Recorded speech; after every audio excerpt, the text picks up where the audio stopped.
Les gens ne les gens n'ont rien à cacher. Pourquoi je devrais me sécuriser? Je n'ai rien à cacher. C'est la pire excuse qui puisse exister. Il y a de quoi péter un boulon. Les plus gros red flags, c'est ça. Réutilisation de mots de passe, les gens n'ont pas capacité de segmenter les usages, de compartimenter les usages. Pourtant, c'est quand même primordial. Et c'est fou. Et puis, il y a des leaks, il y en a tous les jours, des infrastructures qui se font poutrer tous les jours. Je fais ma veille informatique tous les jours, et puis je parcours les tréfonds d'Internet à la recherche de nouveautés. Le fait de faire tes recherches via des LLM, il nous connaît même mieux que nous-mêmes, on se connaît. C'est flippant. Linux Mint et Ubuntu, c'est assez user-friendly. C'est ce que même je conseille à mes clients quand ils veulent quand ils me disent qu'ils veulent se débarrasser de tel ordi ou parce qu'il est trop vieux et ça marche plus avec Windows qui est trop lourd, etc. Qu'est-ce que c'est GrapheneOS? Alors GrapheneOS, c'est une version d'Android qui est durcie. C'est l'avantage de toutes les applications et toutes les autorisations. Tu as vraiment la main dessus, tu as vraiment un côté où tu es souverain de la data que tu vas laisser transposer. L'avantage de GrapheneOS, toutes les applications, elles sont toutes installées dans une sandbox. Aucune application ne communique avec l'autre. Mais de toute façon, de manière générale, hein, les médias et les États n'ont pas intérêt à faire de la pub en fait, à tous ces services orientés vie privée, hein. La meilleure façon, c'est de générer une clé privée, donc avec un maximum d'entropie. Donc soit avec des dés, soit avec les cartes à jouer, où on va récupérer les mots les uns après les autres. Les wallets qui intègrent la fonction de génération de seed. Dans l'informatique, le hasard n'existe pas. C'est des mathématiques. Le hasard, ça n'existe pas.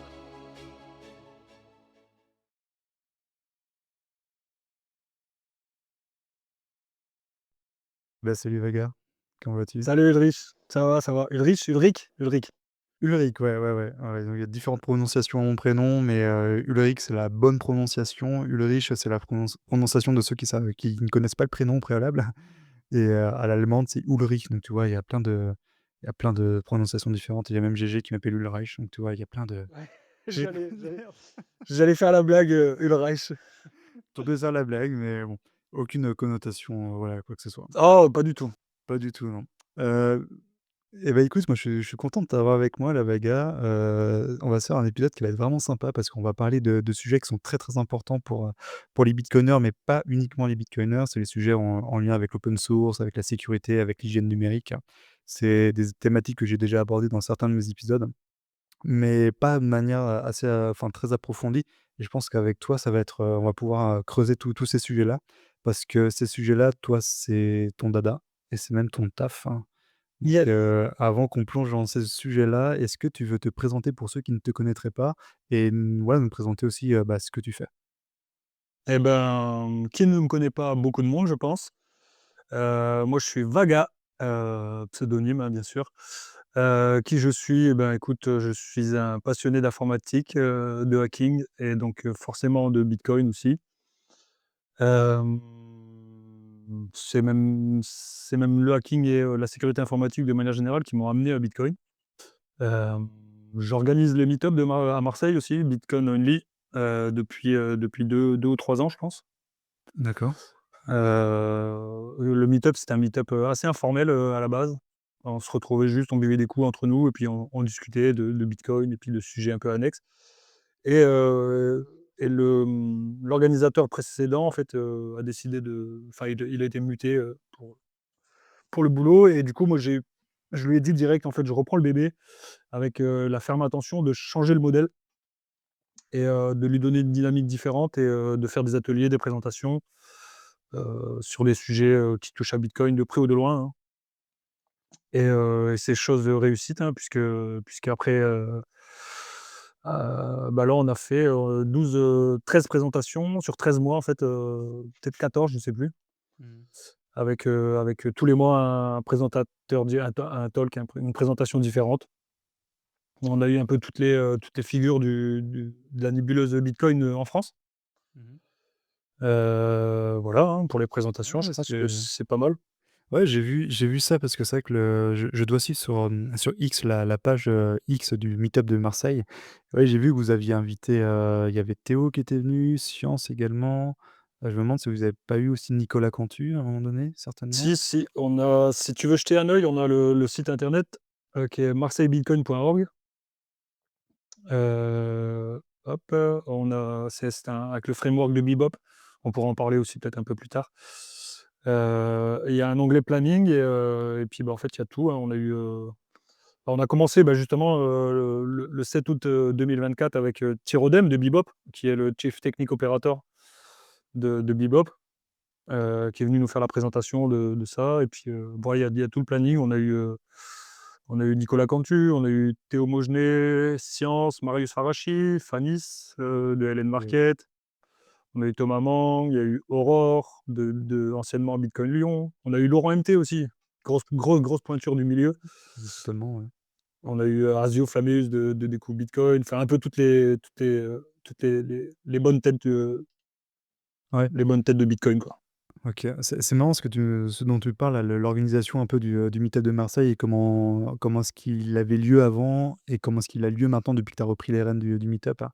Parce que moi, ça me fait penser, les meet-up en France, j'en ai fait quelques-uns et il y a en fait, il y a une règle pour les meet-up, hein, c'est qu'il y a pas de règle. C'est-à-dire que chaque meet-up a son organisation propre, ça dépend vraiment de l'équipe organisatrice, ça dépend C'est vraiment ça. aussi de la personne qui est à la tête de l'association ou à la tête du meet-up. Et franchement, tu as des meet-up qui n'ont absolument rien à voir, hein. Si tu prends les meet-up déjà les meet-up parisiens qui sont très différents les uns des autres.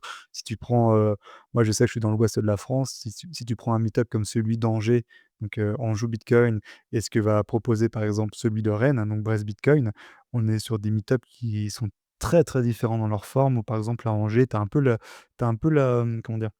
Un peu la même formule que toi tu proposes, c'est-à-dire que tu as le meet-up, tu as une présentation et après le moment, on va dire informel où tout le monde boit une bière ou bouffe, hein, bah, c'est après la présentation, quoi. Et si tu vas au meet-up de Rennes, organisé par Brest Bitcoin, bah, là, en fait, c'est tout l'inverse, c'est-à-dire que tu es au bar, tu bois des bières, quoi. Et absolument pas de Ouais. présentation, c'est que des échanges informels. Moi, j'ai envie de dire, on est en Bretagne aussi chez les Bretons, donc c'est peut-être normal. Mais Bon, à Marseille, on aime bien boire aussi. ah oui, mais ça, je crois qu'on aime bien boire partout, ouais. Mais ouais, ouais, c'est ce que enfin moi quand je suis arrivé au meet-up en fait, c'était à mes tout débuts dans Bitcoin, et c'était que informel, il y avait pas vraiment de ouais, il y avait une thématique qui était proposée et puis on discutait de ça, mais bon, au bout de quelques heures, on a vite fait le tour et j'ai remarqué aussi que ça faisait tout le temps 2 groupes un peu distincts entre, les OG, les mecs un peu techniques, qui étaient dans leur coin et un deuxième groupe avec un peu les newbies, les newcoiners, les mecs qui arrivaient ou ceux qui étaient juste intéressés par la techno ou par Bitcoin bah, ça me faisait un peu chier en fait, à vrai dire. D'accord, Et du coup, bah, comme je te l'ai dit, peut-être en off ou tout à l'heure, j'avais le peut-être, ouais. quand j'ai repris l'organisation, j'avais l'intention de donner une dynamique différente Ouais. et voilà, hein, Ouais, non, mais c'est vrai que moi, tu vois, pour avoir fait quelques meet-up aussi différents, c'est que l'avantage de la présentation, c'est qu'en effet, tu as un contenu qui vraiment, uniformisé qui est donné à tout le monde et après, en effet, quand et d'ailleurs, on voit la grande différence entre les OG et les newbies pendant la phase questions à la fin de la présentation, quoi.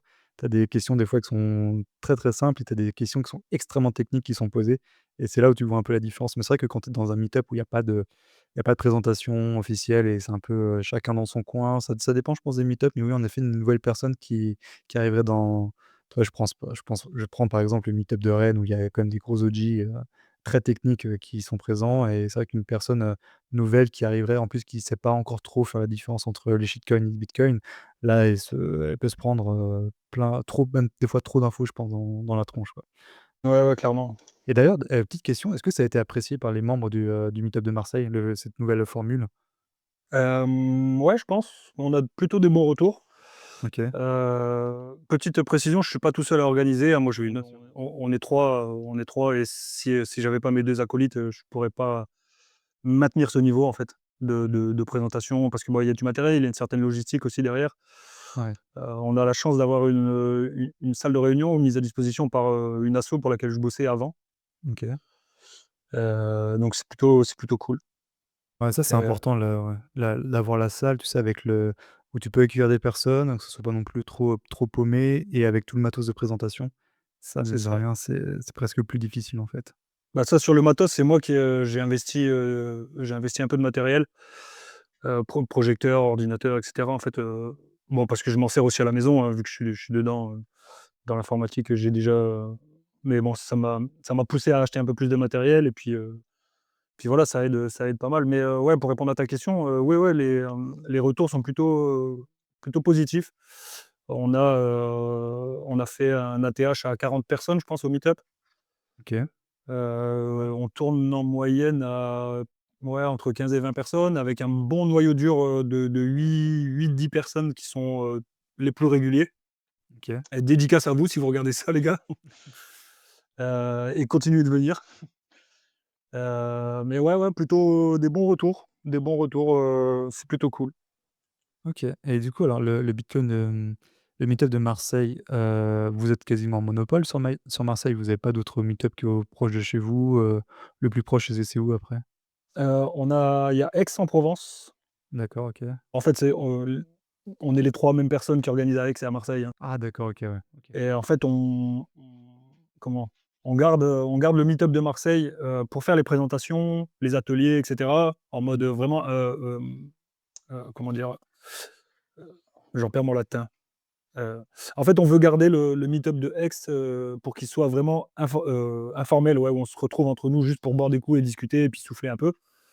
Et 15 jours après, on fait le meet-up à Marseille avec la vraie présentation, avec, des vrais ateliers et cetera et cetera. Mmh, d'accord, OK. Comme ça nous fait 2 meet-up et puis on peut jongler entre, le meet-up sérieux et le meet-up où on se détend, puis on raconte des conneries. Ouais, ouais, bien sûr, ouais. Bien sûr. Non, c'est vrai que c'est intéressant de voir un peu comment les autres meet-up ils fonctionnent parce que c'est vrai que comme je disais tout à l'heure, il y a aucun meet-up qui se ressemble et ça me fait penser à un épisode que j'avais fait avec, Prophet du stream, hein, qui lui, connaît très, très bien le fonctionnement des meet-up français, mais même européens et oui, c'est à peu près la même chose, quoi. Et après alors moi, petite, réflexion que je me fais, 20-25-30 personnes à votre meet-up, ça me paraît pas beaucoup pour Marseille, hein. Je sais pas si, Non, non, non, c'est même très peu, mais c'est un choix délibéré de ne pas faire trop de communication non plus. OK. On garde le Telegram et puis Twitter et puis, des fois, de temps en temps, je lâche des petits messages à quelques médias locaux, mais sans faire trop de vagues, parce Mmh. qu'on a un format, un peu pirate, Mmh. donc on ne veut pas trop s'exposer non plus, heu, ça nous va bien. Ceci dit, je pense que cette année, on va prendre un petit virage, où on va devoir monter une association et cetera parce que l'association qui nous met la salle à disposition, heu, va nous réclamer, des fonds, en fait, pour payer l'accès à la salle. D'accord, OK. Donc je pense qu'on va être obligé de se monter en association et on verra, quoi. Ouais. On va Ouais, devoir peut-être officialiser la chose, mais mmh. c'est Ouais, bah, c'est un peu la suite logique, hein, de toute façon pour les meet-up, hein, c'est de fonder l'association qui est en lien avec ça, quoi. C'est vrai que, tout à l'heure je parlais de Anjou Bitcoin, je parlais de Brest Bitcoin.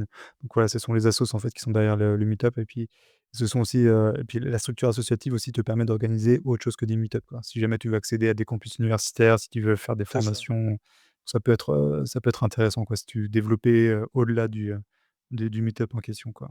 Ouais, ouais, clairement et puis, on a aussi un peu l'idée d'organiser un événement aussi, peut-être pas cet été, 2026, si je ouais, bon, à voir dans le temps, mais, on a quelques petites idées, pour faire un événement vu que, bon, ils se sont chauffés à faire le BEF à Braise Bitcoin et toute la team, les mecs de Bretagne qui sont bien bien chauds, sur BTC Maps, c'est eux qui ont la plus grande part de territoire et à Lille, ils se sont chauffés aussi. Il y a Copain Malin qui a fait son événement aussi à Annecy, donc ça nous donne un peu des idées et du coup, avec ce noyau dur là où on est, 8-10, les trois organisateurs et puis les 8-10 personnes du noyau dur, on a émis les idées et puis ils sont chauds à nous filer un petit coup de main et cetera donc ouais, je pense que, ouais, monter une asso et puis ça ouais, ça pourrait nous ouvrir des portes.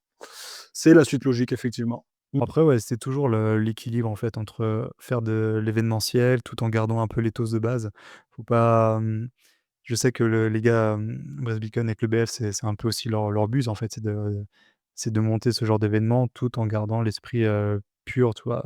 Cypherpunk, voilà, très très très privé, tout ça et ça fonctionne plutôt bien cette formule-là et ce qui est plutôt bien donc Ouais, je pense qu'il y a plusieurs choses à tester et c'est vrai que ça serait, dans votre région, alors c'est vrai que vous avez Annecy aussi dans le sud, mais c'est vrai que vers Marseille, je Dans le pense que sud.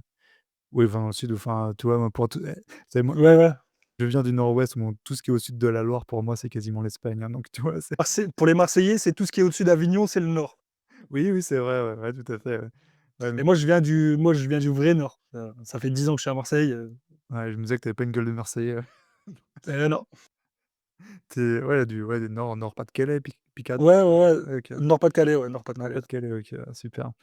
Ouais, bah, écoute, bah, ça pourrait être pas mal d'avoir une sorte de, d'événement bitcoin sur le Vieux-Port ou, je sais pas, faire de petits, dans les Ouais, on a 2-3 pistes. Il y a une espèce de petite île au large de Marseille qui est privatisable.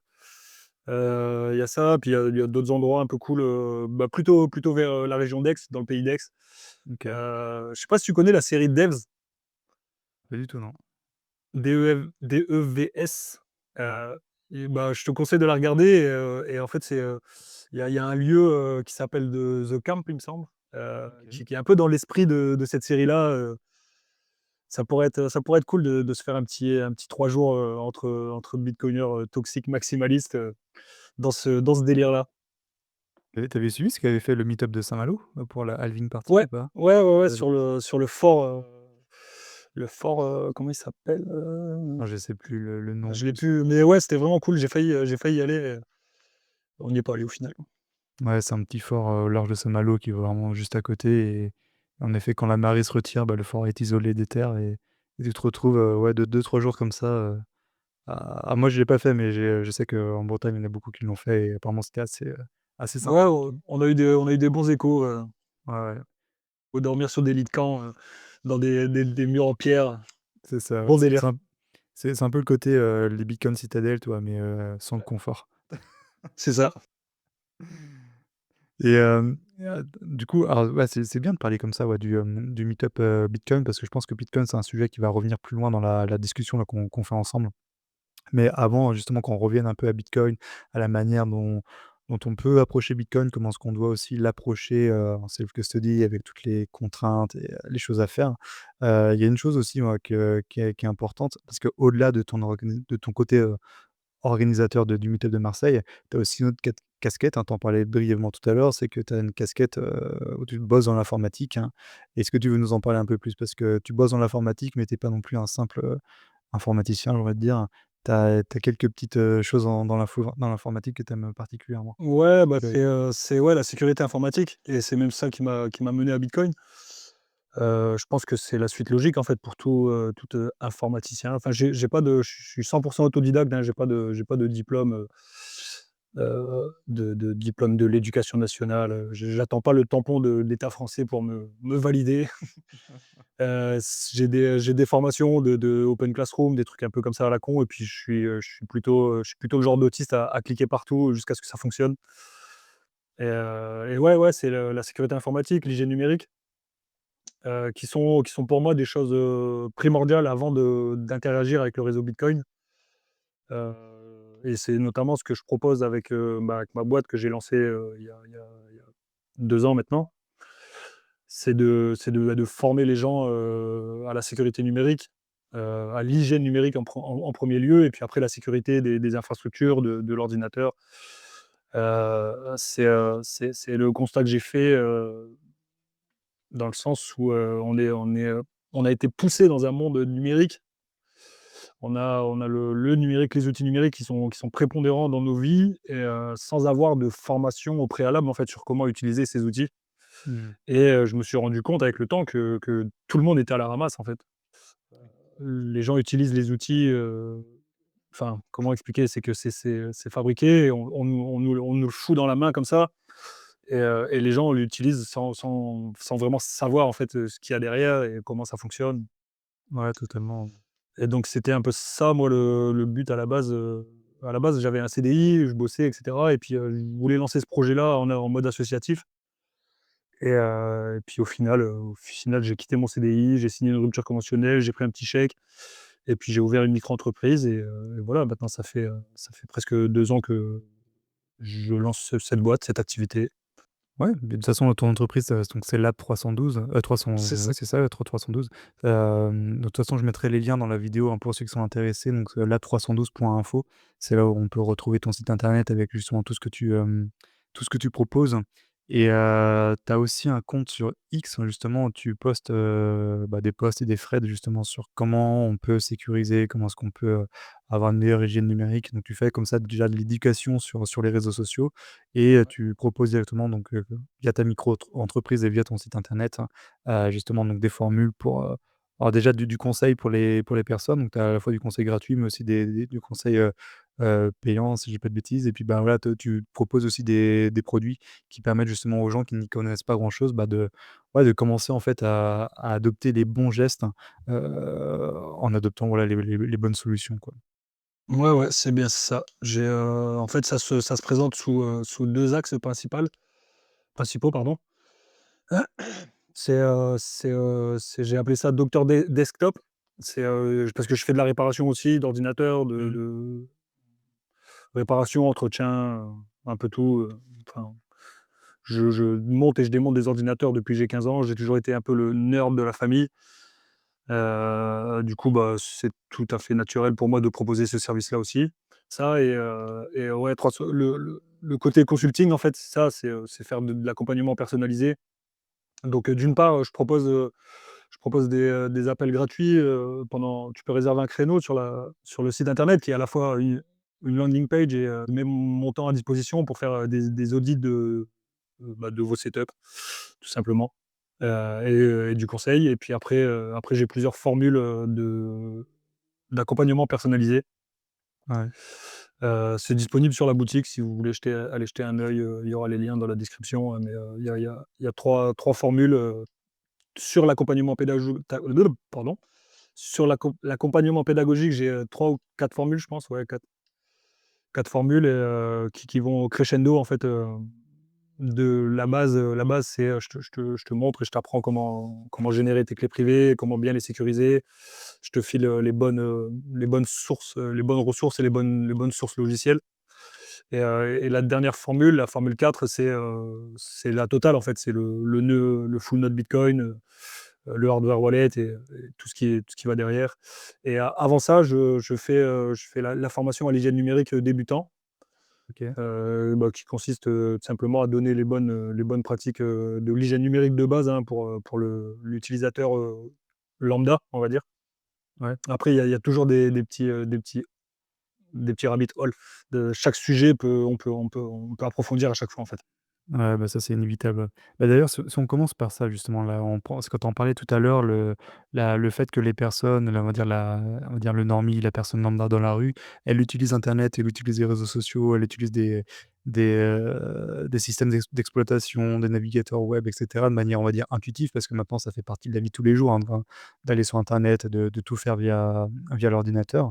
Mais du coup, tu l'as dit, très bien tout à l'heure et ça résonne un peu avec justement tes propositions pour les personnes qui sont absolument pas sensibilisées, en fait, à ces enjeux-là, c'est, qu'est-ce que déjà, si on prend le normie de base, qu'est-ce que lui fait dans sa vie de tous les jours, dans son utilisation de l'informatique, qui ne devrait pas faire? En fait, les gros red flags, que toi tu vois en tant que professionnel dans le milieu et les plus gros red flags, en fait, qui sont presque même, j'ai envie de dire, les plus faciles à corriger, quoi. Que si tu reprends ta Principalement, c'est les réutilisations de mots de passe, les mêmes emails sur tous les comptes, où les gens mélangent tout et puis enfin, sur les réseaux sociaux surtout, les gens n'ont rien à cacher. Pourquoi je devrais me sécuriser? Je n'ai rien à cacher. C'est la pire excuse qui puisse exister, quoi. Je veux dire, si tu as rien à cacher, pourquoi tu portes des vêtements? Pourquoi tu mets des volets à ta maison? Enfin, des faits, ouais, il y a de quoi péter un boulon. ouais. Mais ouais, les plus gros red flags, c'est ça, je pense. C'est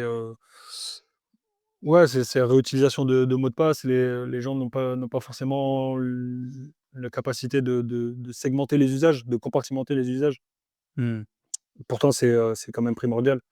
Bah, c'est primordial parce que si jamais tu as une fuite des données sur un site internet où tu utilises ton adresse mail et ton mot de passe, ah bah, justement si ces données-là, elles sont publiées, sur le dark web et que certaines personnes y ont accès, bah, du coup, si elles ont ton adresse mail ton mot de passe Facebook, bah, si elles réutilisent le même mail et le même mot de passe sur Twitter et si ça marche, bah, en fait, elles ont accès quasiment à tous les sites sur lesquels tu es enregistré, quoi. C'est pas si ça marche, c'est que ça marche. Oui, ça marche, oui, c'est C'est fou et puis, il y a des leaks, il y en a tous les jours. Il y a des infrastructures qui se font poutrer tous les jours. Enfin, ouais, c'est fou, c'est fou bah, de toute façon, et moi aussi, hein, moi le premier, je suis dans deux bases de données, je ne dirai pas lesquelles, hein, pour les petits curieux qui nous écoutent. Ouais, moi aussi j'ai subi les leaks de mais bon, bah on peut pas toujours être à l'abri de tout non plus. bah, non, bien sûr, mais je pense que tout le monde, a subi des leaks, hein, que b n'importe quel site, comme tu l'as dit tout à l'heure, s'est fait hacker une fois. Il suffit que tu aies enregistré un compte là-dessus et puis, tu as au minimum ton adresse mail, ton mot de passe qui fuite, quoi. Donc C'est ça. ça, c'est une réalité et je pense que tous ceux qui écoutent et qui pensent que ça leur est jamais arrivé, ça vous est déjà arrivé, ça, je vous le garantis. Ouais, Il y a vous des êtes peut-être manières pas au courant. ouais, c'est ça, vous êtes peut-être pas au courant, mais il y a des sites internet, je crois, où tu peux justement vérifier. Tu j'ai pas le nom en Have tête. I been pwned? Ah I oui! have been pwned.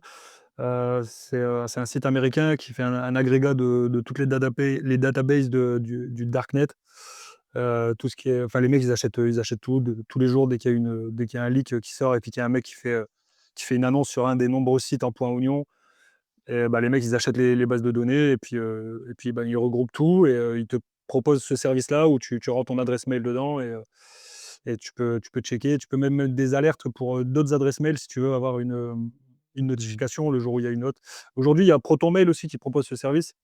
Ouais, Notamment pas plus tard que la semaine dernière, j'ai reçu un mail, heu, enfin il y a tout, mon identité, mon IBAN, mon adresse, enfin, merde. ouais, ouais, ça fait chier, quoi. Après j'ai plusieurs comptes en banque, j'ai plusieurs adresses mail, Ouais. l'adresse qui a leaké, c'est peut-être pas l'adresse à laquelle j'habite aujourd'hui.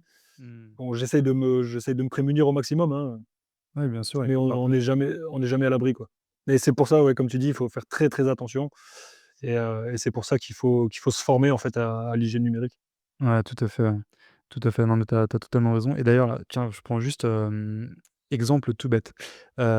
Pour, toi, là, on parle justement de ce problème d'adresses mail qui sont réutilisées, de mots de passe qui sont réutilisés. Toi, en solution pratique, simple, toi, tu recommanderais quoi? Moi, j'ai une petite idée parce que vas-y, je te laisse, puis après moi, je te dirai un peu ce que j'utilise moi pour justement éviter ce genre de problématique. Bah, tout simplement, en fait, il y a pour éviter de réutiliser les mêmes mots de passe, on utilise un gestionnaire de mots de passe. Il en existe des gratuits open source et puis, des formules payantes, qui sont plutôt, adressées à des professionnels. Mais, non, principalement, faut utiliser Bitwarden qui va être une database, heu, en cloud, mais, qui est aussi self-hostable. Donc, tu peux l'avoir sur un serveur chez toi et tu vas enregistrer tous tes mots de passe là-dedans. Et c'est tout le temps des mots de passe uniques, longs et complexes, hein. Il faut pas, le cerveau humain, on n'est pas capable de retenir des centaines et des centaines de mots de passe, sauf pour une très petite partie de la population, hein. Mais, Mmh. de manière générale, les gens ne sont pas capables de le faire. Donc, premièrement, c'est ça, c'est l'utilisation d'un gestionnaire de mots de passe et pour éviter le adresse reuse qui est Ouais. sur Bitcoin, mais qui est aussi adresse reuse sur les boîtes mail. Déjà, on peut créer pléthore de boîtes mail, mais aussi il existe des services, qui te permettent de faire des alias. Ouais. À partir de ton adresse mail principale, tu peux créer, des sous-adresses, notamment sur ProtonMail, tu peux avec le compte à 5 € par mois là, tu Mmh. peux avoir jusqu'à 10 adresses mail, qui seront redirigées vers ta boîte mail principale. OK, ouais. Donc, on a tous les outils aujourd'hui, il y a Simple Login aussi qui a été racheté par ProtonMail, justement, Mmh. qui te permet, d'avoir, aussi, 10 avec la formule gratuite, tu peux avoir 10 alias que tu Ouais. peux personnaliser avec des noms de domaine, un peu farfelus, mais ça rajoute une couche, quoi. Et Bah, oui. il y a ça, puis il y a Firefox Relay, qui te permet d'avoir, jusqu'à 5 adresses mail, donc en gros avec ces 3 services-là, on peut avoir jusqu'à une trentaine d'adresses mail différentes. Donc, dans la vie de tous les jours, on a les outils justement pour éviter de faire du adresse mail reuse. Mmh. Donc, vous n'avez pas d'excuses, les gars. Vous avez pas d'excuses. Ouais, non, mais c'est vrai, tu as cité ce que moi aussi j'utilise, Bitwarden, qui est vraiment très, très bien. C'est intuitif, enfin, je veux dire ça fonctionne très bien. C'est l'avantage aussi d'être open source. Ça, c'est important mine de rien, que ce soit transparent parce que ça reste quand même un gestionnaire de mots de passe, et ça fonctionne bien et en effet, quand tu vas coupler ça donc avec le générateur, automatique de mots de passe avec d'ailleurs tu peux même choisir l'entropie, hein, de mot de passe, hein, sur Bitwarden, donc ça, c'est bien si tu veux une entropie, plus ou moins élevée, plus ou moins difficile et tu peux, bah, voilà, après ça enregistre forcément l'adresse mail que tu utilises, sur tes comptes et tu peux, comme tu dis, passer par d'autres services pour, générer des alias, quoi et ça, c'est super important, quoi et Ouais, ouais, puis, Bitwarden, en fait, c'est aussi pas mal utilisé, par les professionnels de l'informatique. Ils ont une grosse gamme, professionnelle justement où, ils mettent au service, une infrastructure. Enfin, ça a fait ses preuves, ils ont des audits de sécurité qui sont indépendants. C'est l'un des seuls, grands gestionnaires de mots de passe qui n'a pas subi de leak de base de données ou alors ils l'ont pas disclose, ils l'ont pas dit, mais ça m'étonnerait puisque bon, après les mecs, c'est le fond de le cœur de métier, en fait, donc ils ont zéro intérêt à ne pas disclose, mmh, qu'ils ont subi une attaque, quoi et bien sûr. ouais, l'avantage, c'est que c'est multiplateforme et puis, enfin, c'est vraiment intuitif comme tu dis, c'est facile de prise en main, tu peux l'utiliser. Il faut savoir que cette base de données-là, elle est chiffrée avec, la clé maître que tu vas définir. Mmh, Donc, l'accès à ta base de données, ça va être le seul mot de passe que tu vas retenir jusqu'à la fin de tes jours, mmh, c'est ça. sauf si tu utilises, plusieurs gestionnaires de mots de passe, je vais dérouler après parce que bon, il y a des petites spécificités que moi je mets en place. Mmh, Mais ouais, ça, faut savoir, c'est que Bitwarden, ta base de données, elle est chiffrée sur, si tu utilises la version cloud de Bitwarden, en fait, ta base de données, elle est chiffrée avec le mot de passe que tu vas définir. Donc, si tu utilises un mot de passe, faible, bah, tu pas trop à l'abri, quoi. bien sûr, ouais. Bien sûr, bien sûr. Non, c'est clair et toi, moi, si je prends mon exemple personnel, c'est vrai qu'au début, moi, comme tu disais tout à l'heure, moi, c'est pareil que toi. Au début, j'étais pas sensibilisé à toutes ces questions-là et quand je m'y suis mis, tu sais, quand je me suis dit: «Tiens, faut vraiment que je m'y mette», je suis tombé dans un rabbit hole, mais qui était hallucinant parce qu'en fait, quand tu parles d'hygiène numérique, en fait, il y a pas uniquement que le gestionnaire de mots de passe, hein. Il y a aussi, le système d'exploitation que tu vas utiliser, il y a le navigateur web, le moteur de recherche, enfin, il y a plein, plein de trucs. On pourra en parler juste après. Mais je sais, moi, que le truc qui m'avait fait plus suer, c'était justement le gestionnaire de mots de passe. Pourquoi? Parce qu'avant, j'étais sur Google, sur les mots de passe Google, ouais, qui était ça, le gestionnaire de mots de passe Google, hein, le truc lambda, quoi et en fait, je me dis: «Putain», je me suis dit: «Putain, vas-y, faut que je me dégoogleise, faut que je change tout ça, enfin et le process avait été long parce que forcément quand tu t'inscris sur plein de sites, c'est une tannée quoi et en plus quand tu commences à changer tes adresses mail et tout. Ça, c'était peut-être le truc qui m'avait pris le plus de temps. Alors des questions que je te pose, est-ce que j'ai pas des techniques pour perdre moins de temps justement dans ce genre de Heu, il y a selon les services, en fait, tu peux faire un export, de la database complète. ouais. Mais selon le format que, Google va te proposer, ça sera peut-être pas forcément le même format qui sera importable. Je sais pas si ça se Mmh. dit importable? Ouais. Si, ouais, je C'est pense. qui s Importable dans Bitwarden. Enfin, j'ai déjà fait des tests, enfin, bah, pour tester justement et en extrayant une base de données, de tel service et l'importer dans tel service, bah, il va te mélanger les colonnes et puis, tu vas te retrouver, enfin non, il y a pas vraiment de technique, pour simplifier la vie ou alors je suis pas au courant et si vous en avez, n'hésitez pas à nous les soumettre. Carrément. Mais pour autant, c'est une veille, en fait. C'est une veille informatique et enfin, même moi qui me suis pris de passion pour ça, j'en apprends tous les jours, en fait, en faisant la veille, tous les jours, il y a un nouveau truc qui pop, tous les jours, il y a un collègue qui m'envoie ci, il y a un collègue qui m'envoie ça, «Tiens, il y a ça qui est arrivé, il y a ci, il y a ça» et il y a de plus Mmh. en plus il y a de plus en plus de tools, d'outils, en fait, mis à disposition, quoi et Mmh. c'est en perpétuelle évolution. Mmh. Ouais, parce que là, tu vois, on parle de Bill Warden, mais est-ce qu'il y a tu en as d'autres, toi, gestionnaires de mots de passe il y a KeePass qui est bien Ouais. aussi? Ouais, ouais, clairement, bah, justement, c'est ce que je disais tout à l'heure, c'est que Bitwarden, je l'utilise et c'est ce que je conseille aussi à mes clients de manière générale, c'est que, Bitwarden, faut l'utiliser pour, tout ce qui va toucher au navigateur, à internet. Tu peux te permettre de le mettre là-dessus, des accès à tes réseaux sociaux, des logins un peu «bidons» entre guillemets et puis après, tout ce qui a matière à être un peu plus, privacy oriented, vaut mieux utiliser un gestionnaire de mots de passe, qui sera en local et qui va rester sur ton ordinateur. Tu peux très bien aussi avoir ta base de données, qui passe, synchronisée entre des différents devices, mais ça restera sur ton réseau local Et et c'est privé, ouais. un peu plus sécurisé, quoi. Ouais, tout à fait, ouais.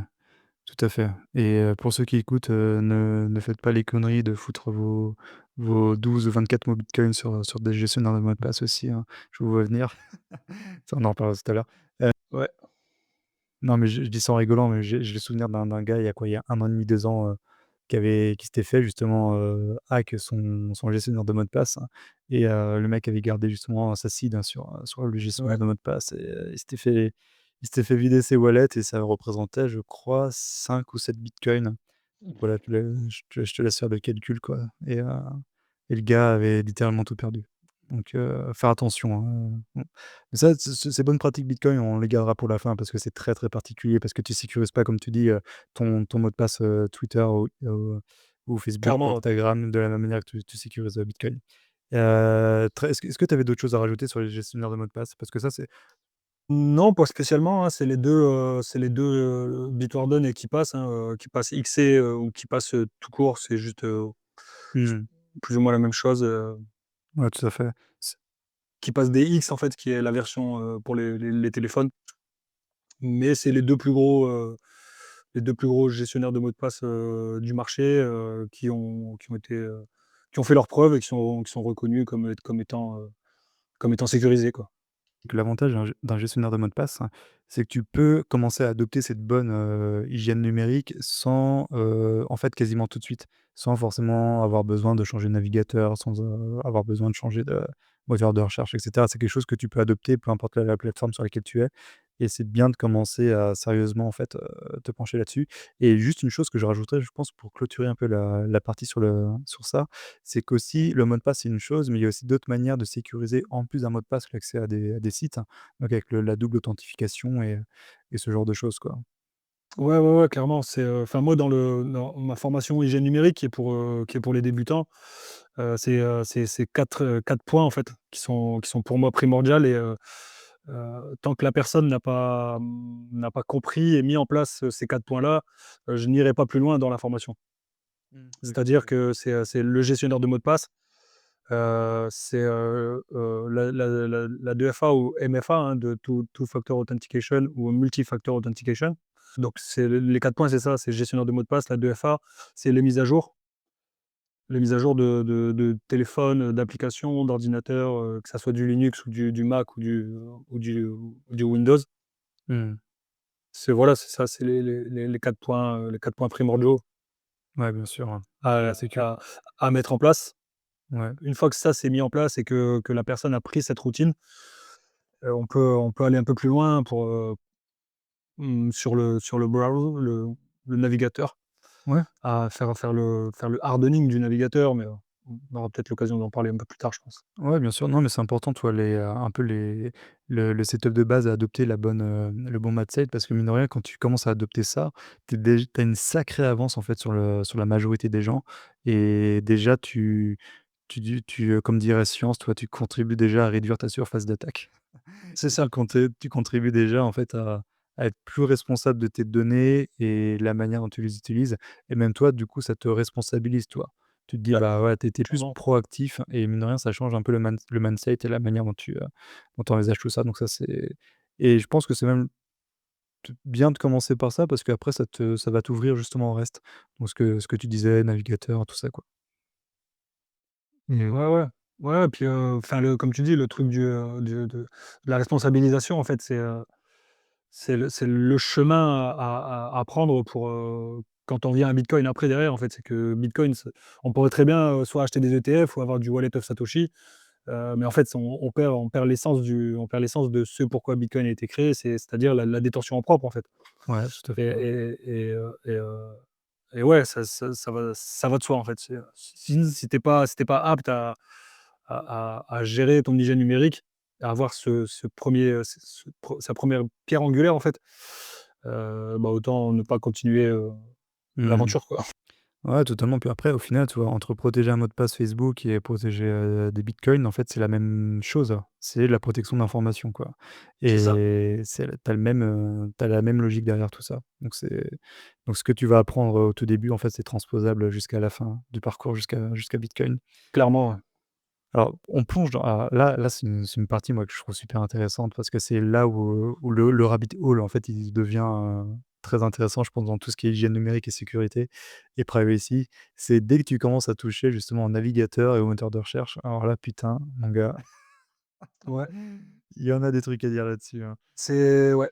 Ouais, ouais, bah, surtout que les constructeurs ont tous, des Google Chrome ou des Microsoft Edge, qui est encore pire que Google Chrome et Safari sur macOS, mais bon, quoique macOS est, un peu plus sécurisé qu'un Windows. Mais il y a aussi des navigateurs qui sont durcis, hardening. Mmh mh. Il y a pas mal de choses, ouais. Il y a des versions de Firefox améliorées, avec tous des petits logiciels, des surcouches et Mmh. même des fonctionnalités qui sont désactivées de la version du Firefox de base. Je pense, notamment à LibreWolf qui Mmh. est une version plus sécurisée, orientée confidentialité, dans laquelle en fait, ils ont désactivé des paramètres qui sont activés, sur Firefox, de base. Ouais. Tu pourrais très bien, garder un Firefox normal et puis l'ardonner, faire le durcissement, toi-même, hein. Mmh.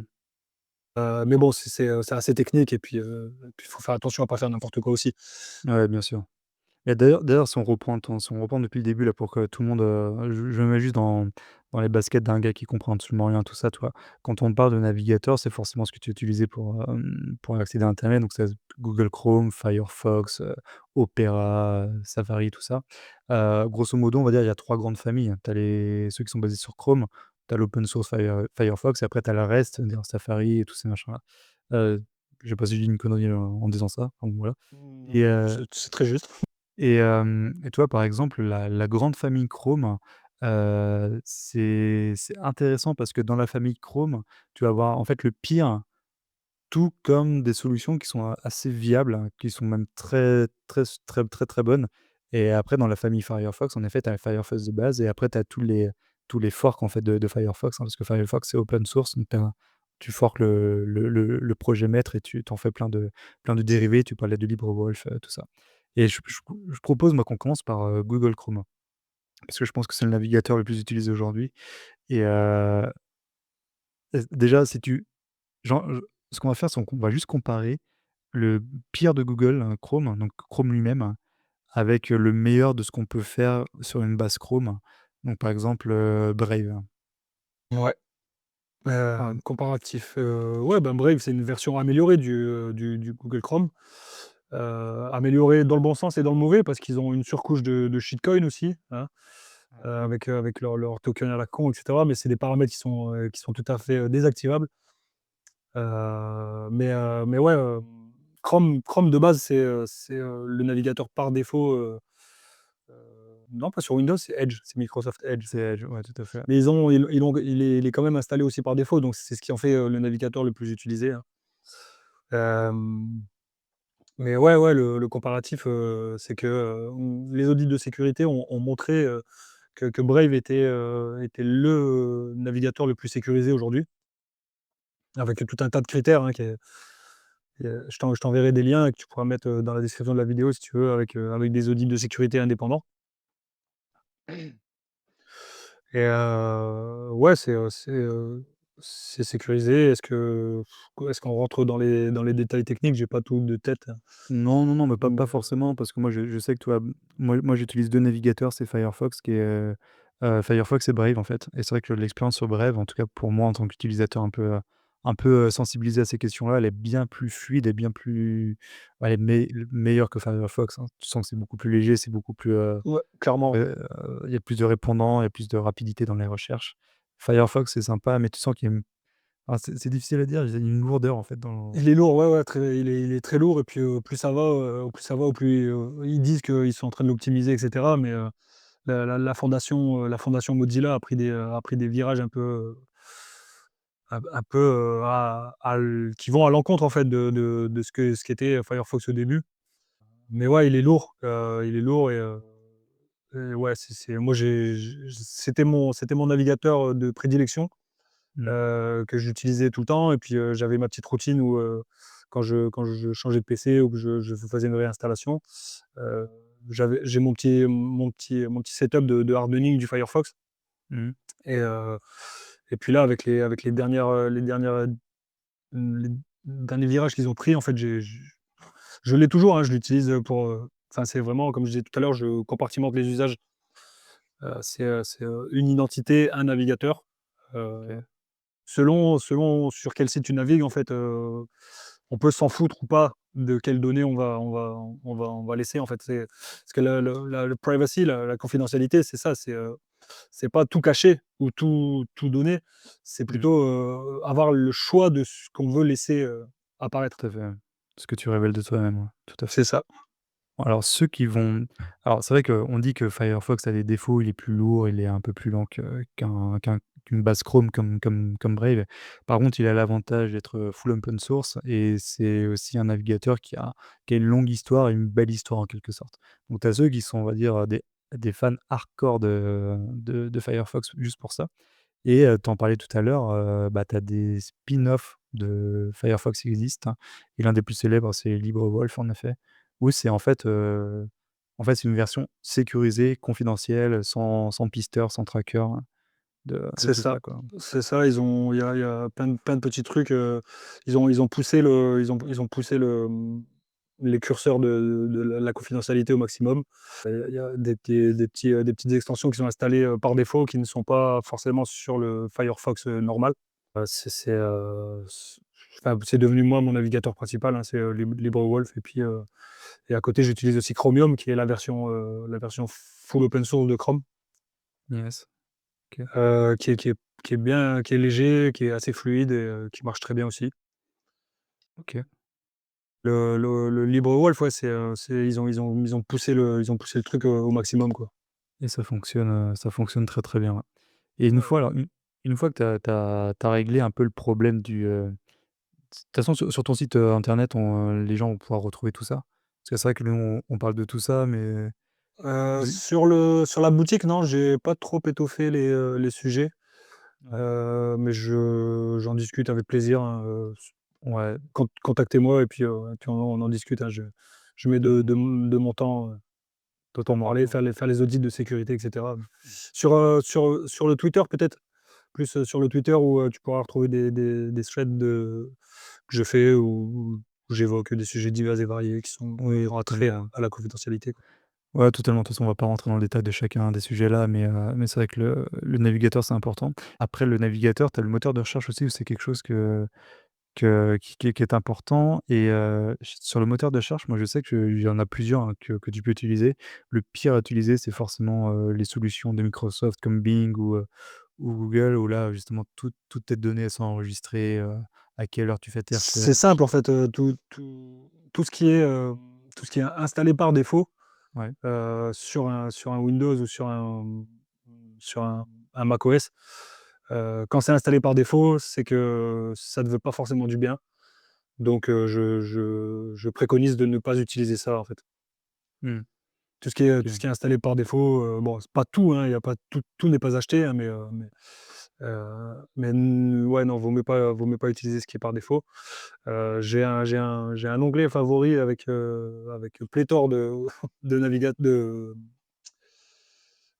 comment on était? Moteur de recherche, pardon. Oui. Sur les moteurs de recherche, il y en a plein, tout le monde fait, son petit, attends, j'essaie de retrouver, il est là. Hop, qu'est-ce que j'ai? Browser. Ouais, j'en ai combien là? 2, 4, 6, 8, 10, 12, 14. J'ai 14 moteurs de recherche différents, Oui, OK. qui sont tous orientés un peu privacy, protection de la confidentialité, quoi.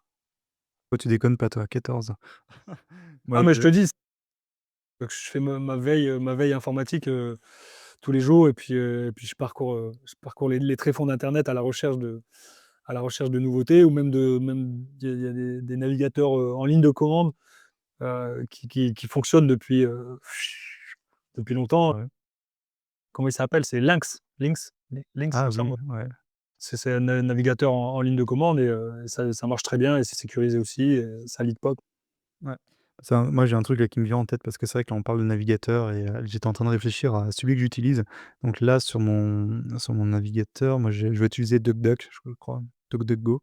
Mais du coup, j'étais en train de me faire la réflexion que j'utilise de moins en moins parce que forcément avec l'IA, moi, je passe beaucoup, enfin, je fais beaucoup de mes recherches maintenant uniquement via l'IA, en fait. J'utilise Claude, Perplexity, ce genre de choses et en fait, et ça, on peut en parler un peu parce que c'est vrai que on veut sécuriser ses recherches en utilisant un bon, moteur de recherche, mais au final, de moins en moins de personnes utilisent les moteurs de recherche parce que l'IA fait la recherche beaucoup plus rapidement et te fournit des informations meilleures.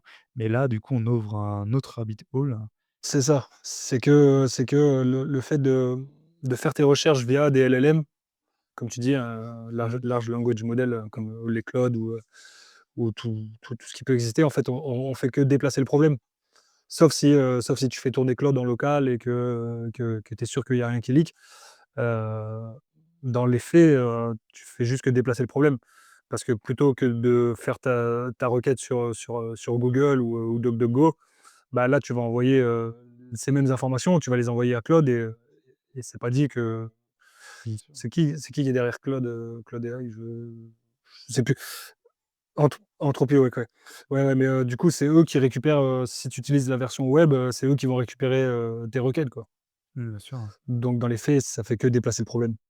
Ça fait que déplacer le problème. Alors ça c'est et là je me pose moi pas mal de questions sur ça en ce moment parce que tu sais là, quand tu utilises justement ces outils-là, heu, et ça c'est enfin, comment dire? Le dilemme pour moi, c'est que quand tu utilises par exemple Claude, en fait plus tu l'utilises, plus il va commencer à te connaître. Il va te commencer à connaître la manière dont tu fais tes recherches, qu'est-ce que toi tu veux, la manière dont tu t'exprimes et tout et au final quand tu plus, comment dire? Plus Claude te connaît, par exemple, si je prends l'exemple de Claude, plus les recherches qu'il va faire pour toi seront pertinentes et très, très efficaces. Et Ouais, d'ailleurs, précis et efficient, ouais. ouais, et c'est presque flippant, en fait. Parce que tu vois, moi, je prends juste un exemple. Mettons, si je prends l'économie autrichienne ou si je demande des trucs à Claude de me repréciser ce que disait Rothbard sur tel sujet, tout ça, machin, j'ai beau lui avoir demandé il y a 1 2 semaines, en fait, il a intégré ça et si aujourd'hui je reviens sur ce sujet-là, en fait, il a déjà intégré, qu'il m'a déjà répondu sur cette question-là et lui, il peut retracer, en fait, toute ma phase d'expérience et toute ma phase d'éducation, d'apprentissage, quoi et c'est super d'un côté parce que ça te permet de gagner énormément de temps et de gagner en productivité. Mais en effet, l'autre côté qui est très flippant et dystopique, c'est en fait, tu as il te connaît, quoi et il te connaît trop bien. Ouais, il nous connaît même mieux que nous-mêmes, on se connaît. Ah ouais, non, mais c'est flippant. Ouais, ouais, c'est flippant. Le trade-off à comprendre, en fait, c'est à la fois, un outil qui nous facilite la vie, mais d'un autre côté, si on a un petit biais, un peu, je ne pas dire complotiste, mais si on pense que le monde de demain, sera fait que d'informatique et cetera, ouais, c'est un peu flippant. C'est un peu flippant. On a reçu un mec au meet-up là, heu Bob 99, Bob 999, un mec qui travaille dans l'informatique qui nous a fait une présentation merde, comment ça s'appelle? Sur Meshtastic, enfin bref, il nous a un sujet qui le passionne et lui, en fait, c'est un ancien de l'informatique et de la sécurité et cetera et j'ai eu une grosse discussion avec lui, à ce sujet-là et lui, il en est flippé, en fait.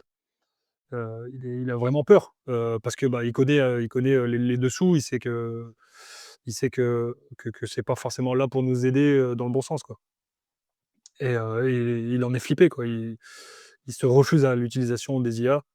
Enfin, c'est pas vraiment des IA parce que l'intelligence artificielle comme on le dit, c'est plus compliqué que ça. Mais, de manière mainstream, on va parler d'IA en parlant de Grok et de Claude, mais on n'y est pas encore à l'intelligence artificielle à proprement parler, hein Mmh, bien sûr. et lui, il en est flippé, quoi et donc qu'un mec aussi pointu que lui, hein, parce qu'il a un bon bagage technique et il est passé par des grosses boîtes et cetera et que lui me dise que ça le fait flipper, tu vois? Ça m'a permis de prendre un peu de recul sur la chose, même si je l'utilise quand même au quotidien, hein. J'utilise je fais tourner des LLM en local, j'utilise Grok aussi. Grok, il connaît beaucoup de choses. Enfin, il connaît beaucoup de choses. Non, ce que je me permets de Ouais, lui ouais, laisser c'est ça. intégrer, mais ouais, ouais, des fois, j'ai réussi un peu à le dompter ou je lui ai dit de me parler d'une certaine façon et puis quand il sort du cadre, j'hésite pas à le remettre en place, tu vois? Il connaît beaucoup de choses et ils sont comme tu disais, ils imprègnent le contexte. Ouais. Ils gardent tout en mémoire et puis, des fois Grok il m'a dit: «Non mais, ça tu m'as posé la question hier». D'accord, c'est OK, merci. Merci du rappel.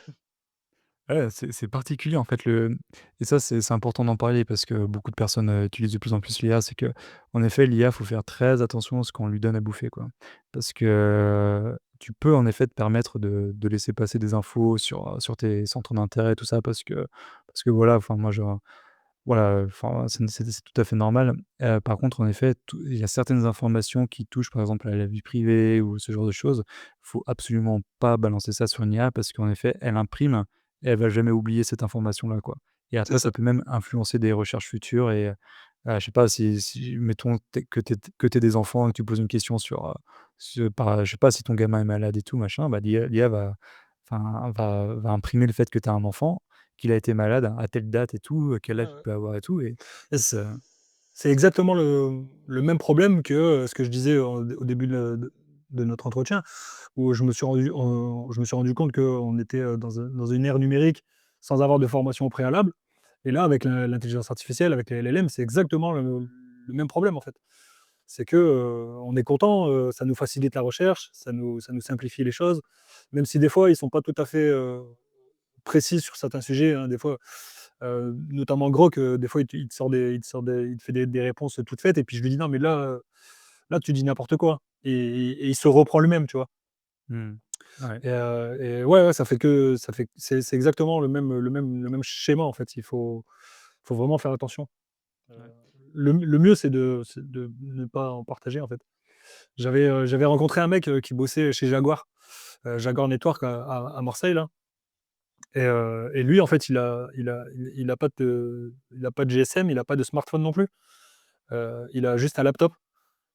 OK. C'est un administrateur, réseau et système, très, très pointu, hein. C'est un ancien, mais qui a de la bouteille et heu comme le mec, bah, Bob 999 là et qui se refuse à Mmh. utiliser l'intelligence artificielle, heu, lui m'a poussé à approfondir, ce rabbit hole là du génie numérique, de la sécurité et cetera. Où, où en fait il est conscient et il sait comment ça fonctionne derrière et il se refuse à utiliser, le smartphone et le GSM quoi. Mmh.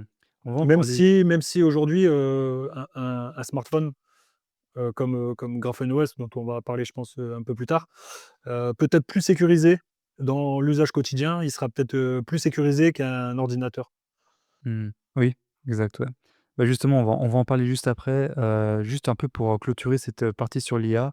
Est-ce que toi, tu as des recommandations justement? Alors là, on a parlé un peu de comment est-ce qu'on utilise l'IA. C'est un peu la même manière de comment est-ce qu'on utilise un moteur de recherche, hein, attention à ce qu'on laisse, transparaître de nous et est-ce que toi, tu as peut-être des outils à recommander, des manières d'utiliser à recommander, sur ça? Ouais, bah, si, le mieux c'est de faire tourner les LLM en local, hein, avec, Ollama, qui va juste être une interface, dans laquelle tu vas pouvoir télécharger des modèles et les faire tourner en local. Donc ça sera forcément plus lent qu'un Grok ou un Claude, Grok te répond tac au tac, enfin tu vois les fermes de GPU au Texas là-bas, Mmh.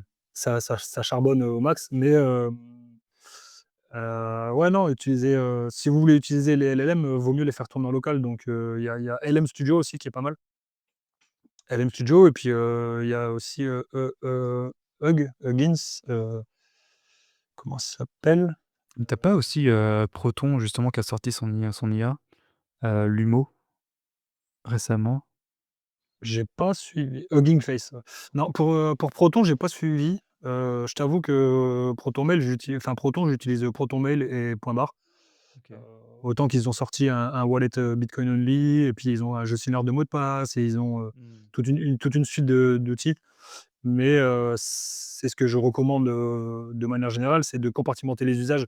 C'est-à-dire que, si tu as ton service mail, si ton mail principal, il est chez Proton, Mmh.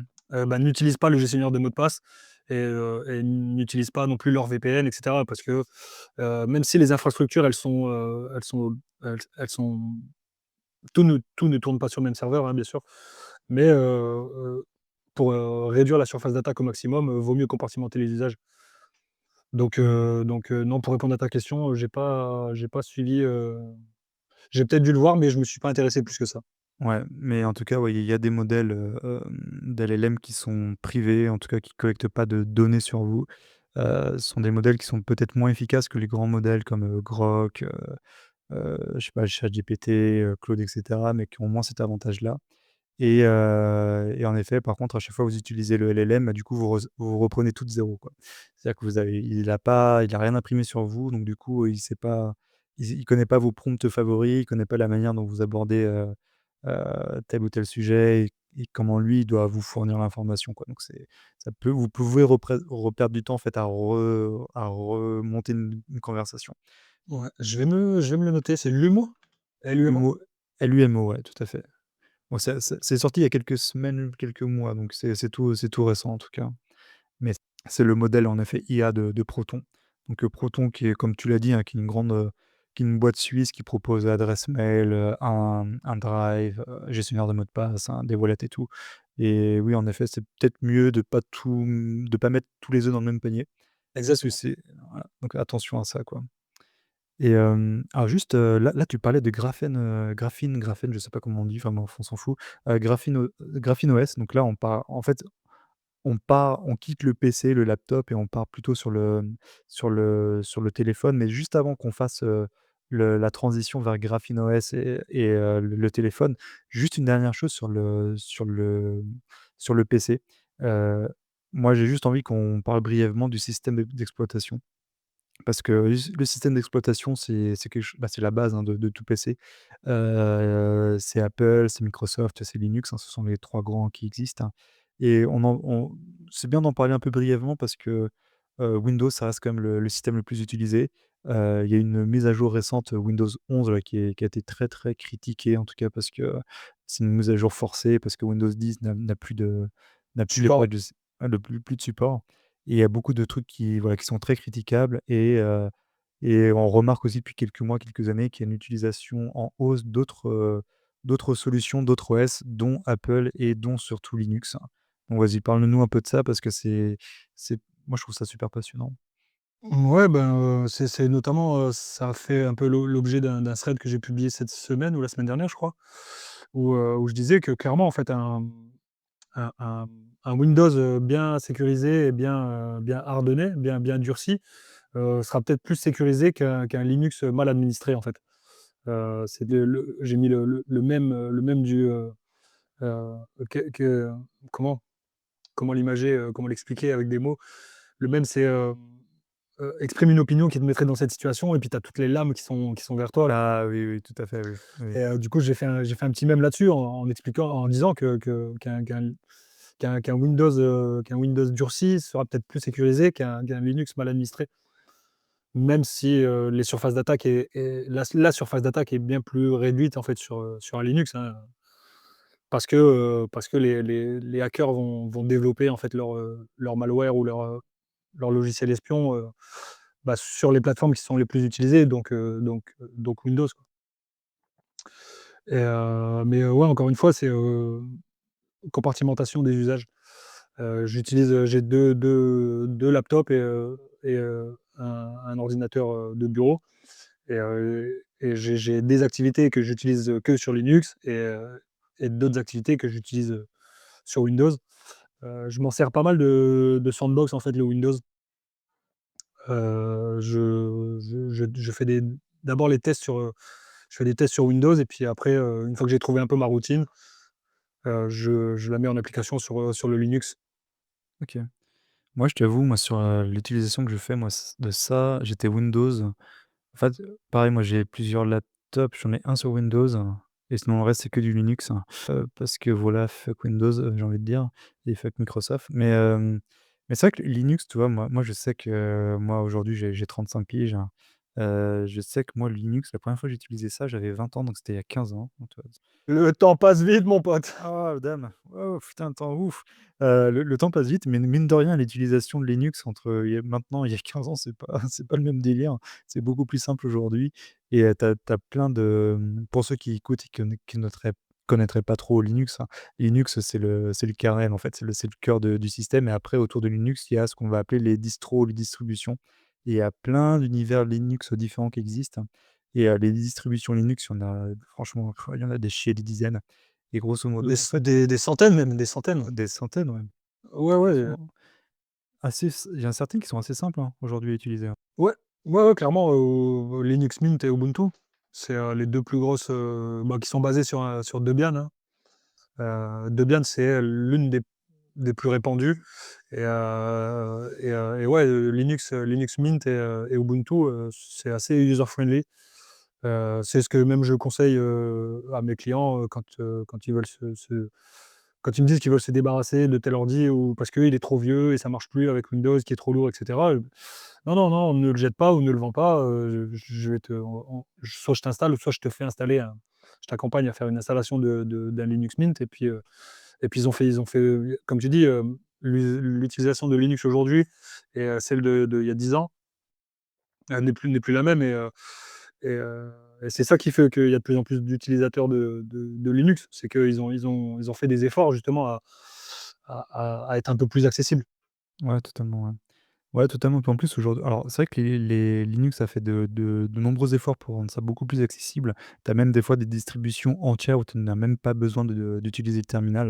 Donc c'est pour dire à quel point ça a bien avancé. Le terminal, pour ceux qui ne connaissent pas sur Linux, c'est cette fameuse fenêtre sur laquelle vous tapez des lignes de code pour lancer des programmes, pour faire des recherches et tout. Et aujourd'hui, il y a tu on peut, largement s'en passer. Et je voulais dire un autre truc aussi par rapport à Linux. Il faut dire aussi une chose, c'est qu'aujourd'hui beaucoup d'usages, informatiques se font directement sur le navigateur internet. Heu, Traitement de texte, enregistrement de vidéo comme on est en train de faire là ensemble, tu peux enregistrer du son, tu peux, enfin en fait aujourd'hui le système d'exploitation c'est un peu presque, c'est c'est pas tellement important, en fait. Le plus important, c'est le navigateur web et sur Linux, vous avez tous les navigateurs qui sont disponibles et vous avez, en fait, la même expérience, que sur un Windows. C'est quasiment imperceptible, quoi. Ouais, ouais, clairement et c'est même ce que Google a fait avec, Chrome OS. Ils ont sorti un système qui est ultra léger, qui tourne sur des petites machines, des petites tablettes et cetera et tout tourne dans le navigateur en fait. Ils ont fait du navigateur un operating system, un OS, à part entière et ça marche bien, bon, selon ce que tu vas en faire aussi. C'est pas très très privé non plus, mais ouais, ouais, tout tourne dans le navigateur et puis, tu pas forcément de bureau, tu pas forcément d'application à installer. Ouais, il y aura toujours un petit Play Store ou quoi, mais ouais, ouais, comme tu dis, c'est de plus en plus, dans le navigateur, quoi. Totalement, ouais. Totalement, c'est ça c'est presque la pierre angulaire de tout, hein, c'est le navigateur, donc ce dont on parlait tout à l'heure, hein, Chromium, Firefox, LibreWolf, Brave, tout ça. Bah, nickel, bah, écoute, je te propose qu'on quitte le monde de l'ordinateur et là on va plonger dans le monde de Non! Je ne veux pas! Laissez-moi, je suis bien avec mes ordis! on va plonger dans le monde de ça là, je montre ça vite fait à la caméra, c'est, le pixel en effet, c'est, le pixel avec avec, Graphene OS qui est installé dessus. Alors justement, parle-nous de tout ça parce que ça, c'est mine de rien, cette saloperie, c'est ce qu'on utilise tous les jours et c'est ça, Ouais, en fait, le nerf de la guerre. ouais, ouais, le Graphene OS. Alors attends, on va laisser se redémarrer. Hop, alors ça, c'est magique. Hop, Google et Graphene OS. Qu'est-ce que c'est Graphene OS? Alors Graphene OS, c'est une version d'Android, qui est, orientée, confidentialité. Ouais, c'est un Android qui est durci. tout simplement, au même titre que LibreWolf, a durci un Firefox. Et ben là, on a une équipe de développeurs, indépendants. C'est pas une, comment on dit? C'est pas une boîte commerciale. GraphenOS est gratuit. Vous pouvez le télécharger, et l'installer, assez facilement. Moi, je propose le service, sur la boutique en ligne. Je propose la vente, de ces téléphones d'occasion et neufs aussi avec le GraphenOS installé dessus. Heu Ceci étant dit, si vous achetez ce téléphone-là, je vous file 2-3 tips pour vérifier que derrière, heu, le système qui est installé est un système legit et enfin, il y a tous les outils, on a tout pour vérifier ça. Mais qu'est-ce que c'est? Bah, simplement, en fait, c'est un comme j'ai dit, hein, c'est un Android, avec une surface d'attaque, réduite au maximum. Mmh. Quoique c'est pas forcément vrai parce que si on voudrait réduire la surface d'attaque au maximum, bah, en fait, on n'a juste pas de téléphone. Oui. Mais bon, aujourd'hui, c'est pas forcément évident.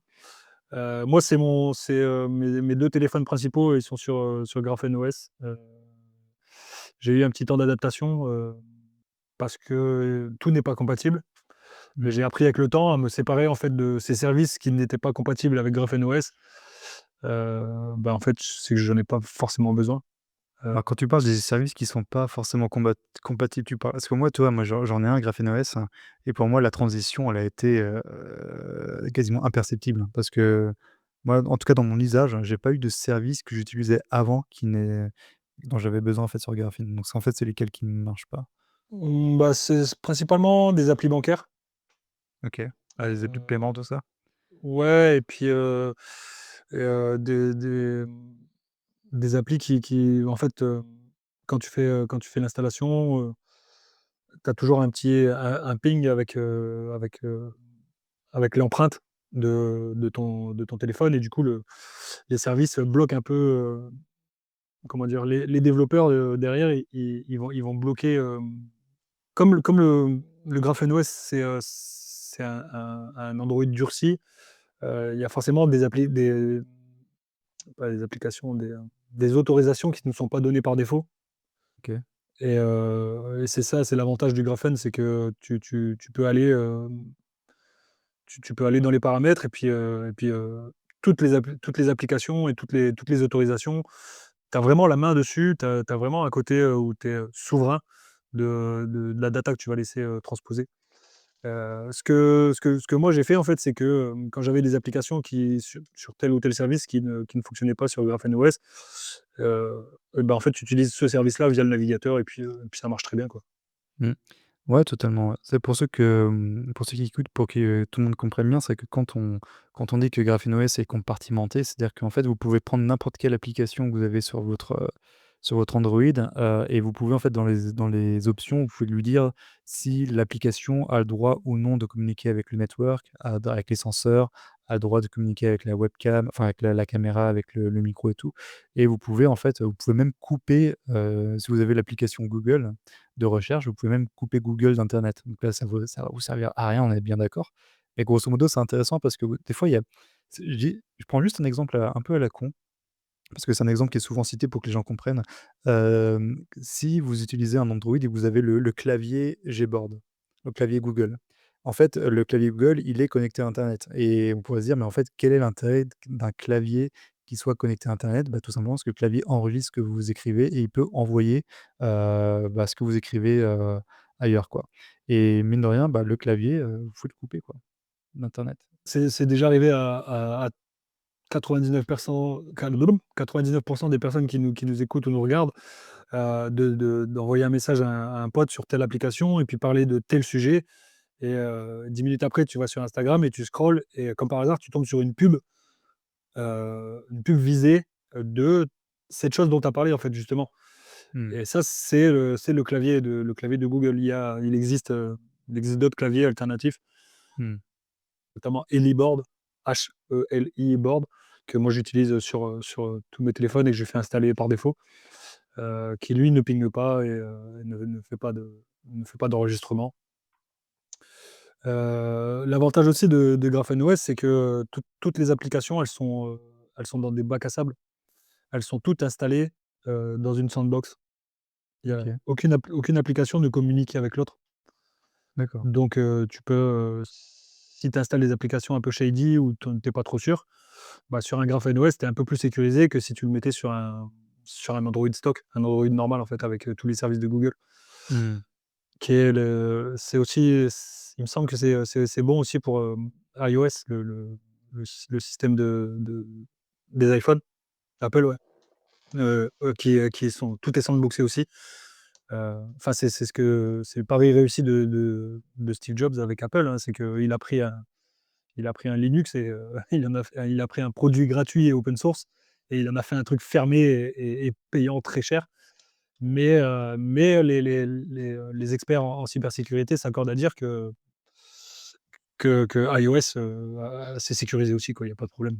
Ouais, Apple a cette bonne de toute façon, Apple a une bonne réputation de sécurité et puis de toute façon pour ceux qui écoutent et qui regardent, il faut bien comprendre une chose, c'est que sécurisé ne veut pas forcément dire privé et privé ne veut pas forcément dire sécurisé, quoi. Donc, vous pouvez être sur un Linux qui sera moins sécurisé qu'un Windows, par contre vous aurez la Clairement. privacy et inversement. Donc c'est toujours des trade-off et le voilà, donc il quand vous êtes souverain et responsable, bah, faut avoir tout ça en tête, quoi. Et Graphene OS, en tout cas pour tout ce qui est Android et téléphone, je pense fait plutôt bien les 2 parce que de base, en fait, quand vous téléchargez enfin, je dis téléchargez, quand vous flashez Graphene sur votre, Google Pixel, ils ont déjà, en fait, plusieurs applications de base qu'eux-mêmes ont développées et qu'ils installent sur le téléphone.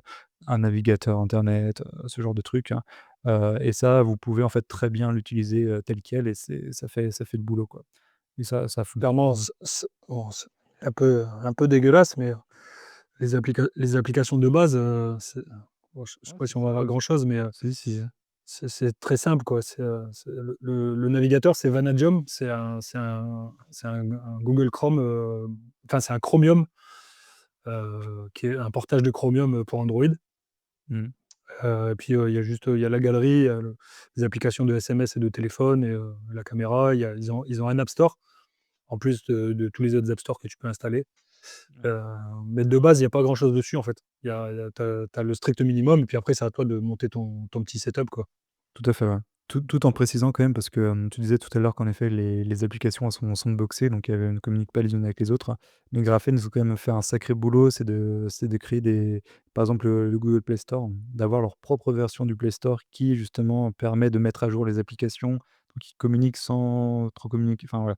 Ils ont quand même des solutions qui, parce qu'en fait, faut bien comprendre que partir d'une base Google, donc un Google Pixel et le dégoogliser, c'est c'est pas mal, hein, c'est une sacrée prouesse, quoi. Ouais, ouais, c'est très fort et même ça, comment dire?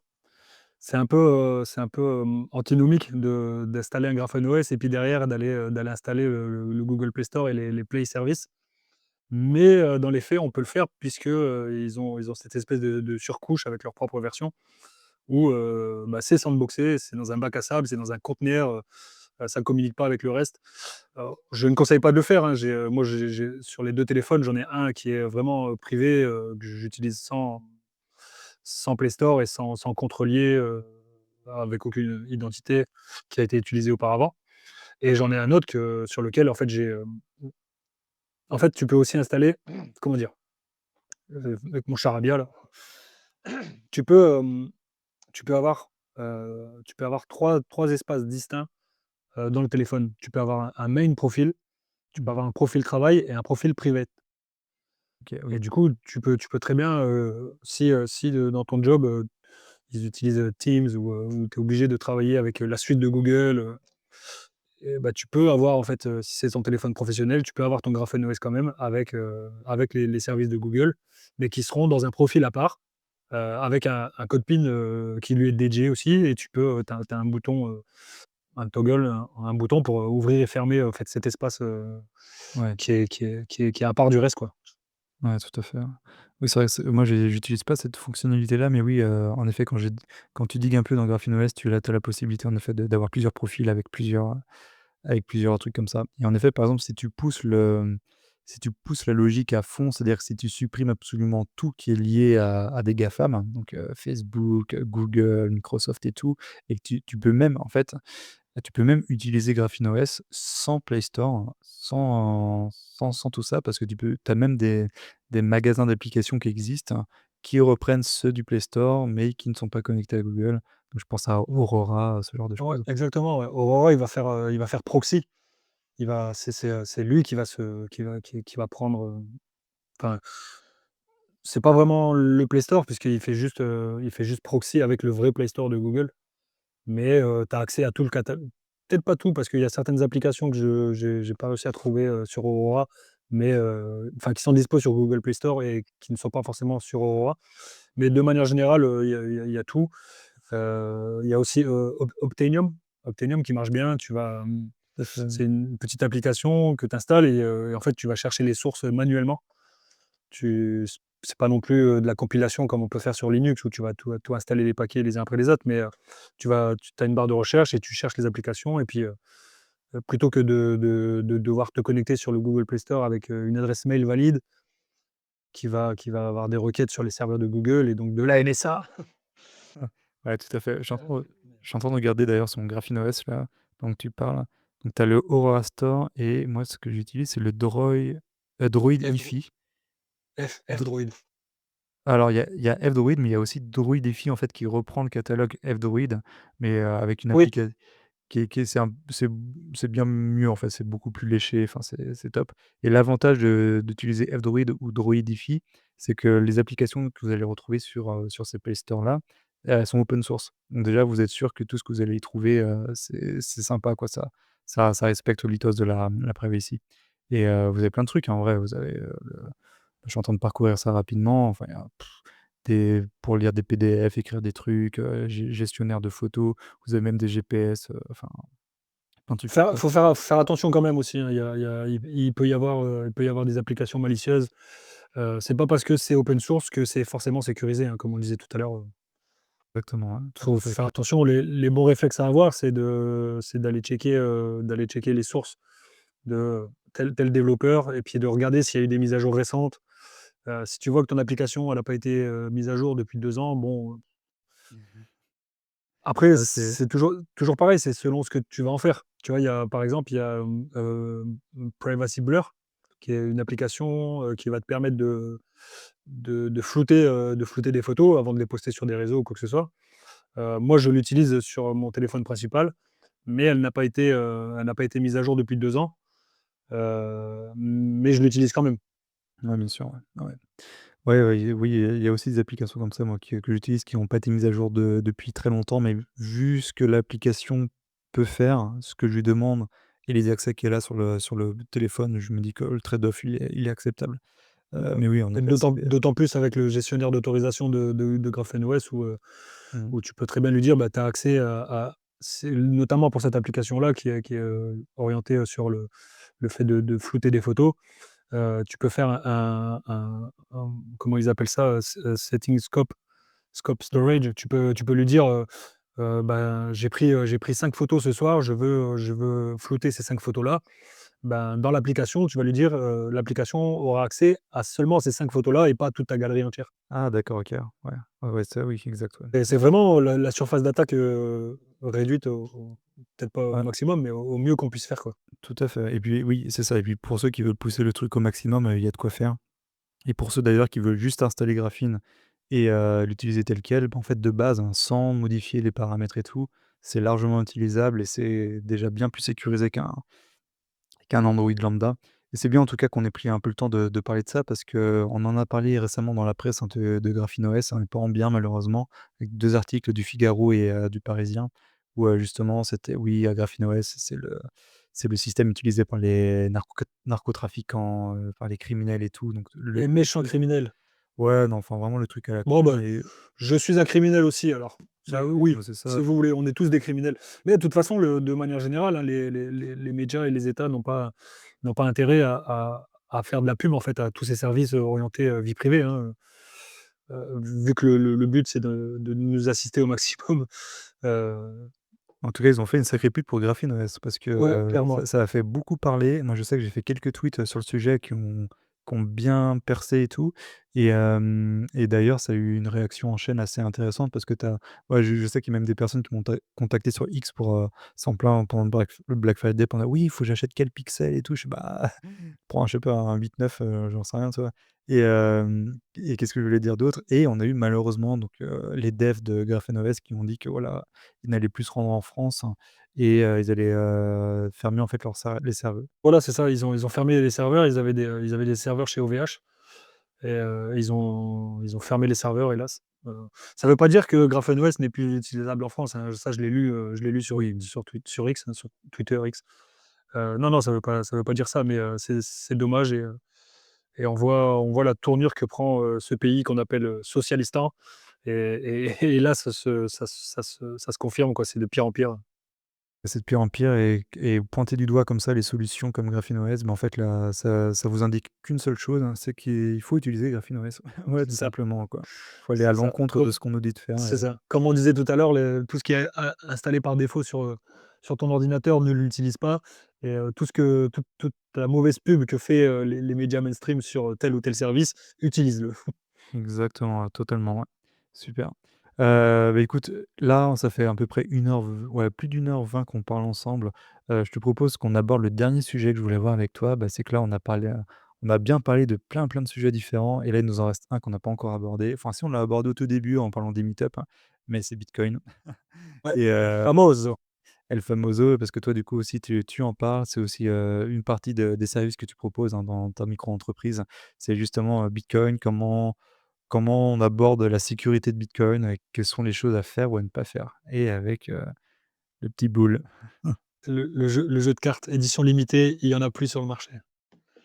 Ça, c'est le jeu de cartes boule Bitcoin pour, Ouais. l'entropie pour générer l'entropie, c'est ça? Pour générer des seeds, ouais. OK, super. T'as la liste des 2048 mots et puis Oui. C'est justement, je l'ai pas dit tout à l'heure, mais je lance la chaîne YouTube. Le 7 janvier à 9 heures pétantes, je lance le premier live, dans lequel, bah, je vais passer en revue un peu, toutes les solutions de privacy, un peu de sécurité, beaucoup de bitcoin et puis, faire des reviews de hardware wallet et on fera une démo de comment générer des clés privées, des seeds, avec ce jeu de cartes. OK, Entre autres, hein, plusieurs solutions et puis tout est imaginable. ah super. Bah, déjà, c'est une super nouvelle que tu lances ta chaîne YouTube, hein. Plus il y a de contenu de toute façon, sur Bitcoin, sur ces sujets-là, mieux c'est parce qu'on en a besoin. Il faut de plus en plus de créateurs de contenu et justement, alors pour revenir à la sécurité de Bitcoin, qu'est-ce qu'il faut faire et qu'est-ce qu'il faut pas faire? On a déjà dit quelques indices tout à l'heure. Ne Ouais. pas Vas-y, alors attends, comment je vais pouvoir te poser la question pour que ce soit logique, hein? Mettons, tu es une personne lambda. Bitcoin, ça t'intéresse, tu commences à en acheter. On va pousser un peu le truc, hein, c'est tu en as acheté sur un échange, et mettons que là, tu veux devenir souverain sur tes bitcoins et tu sais pas trop comment faire. Alors qu'est-ce qu'il faut commencer à faire? Et ben, il y a 2 écoles, en fait. Il y a, autant, je peux voir, des influenceurs ou des gens qui onboardent pas mal de monde sur Bitcoin, qui utilisent des solutions toutes faites, comme, Wallet of Satoshi, qui est en soit, une ligne de compte, hein, une ligne dans un fichier Excel, du compte de quelqu'un d'autre. Donc dans les faits, c'est la simplicité, c'est la facilité. Tu peux onboarder les gens facilement, mais moi, c'est pas ce que je préconise. Personnellement, je rentre dans le dur directement, c'est-à-dire que, je fais une présentation succincte de ce qu'est Bitcoin et on ça évolue avec, ce que la personne sait de Bitcoin ou ce que la personne ne sait pas et je rentre dans le dur, c'est que j'onboard les gens sur, la layer 0 de Bitcoin, Bitcoin Unchained. Le Lightning Network, ça vient après, en fait. Et j'ai des collègues qui me disent que, bah, non, en fait, ce serait peut-être plus simple d'onboarder les gens sur le Lightning et puis, et de faire le chemin inverse. Pour moi, non, parce que c'est un peu, faire l'inverse. Je pense que les gens doivent d'abord comprendre ce qu'est Bitcoin, sur le layer 0, comment ça fonctionne, comment générer des sites, comment les clés privées, clés publiques, c'est un peu tout ça qu'il faut passer en revue. Donc on rentre à la manière un peu dure.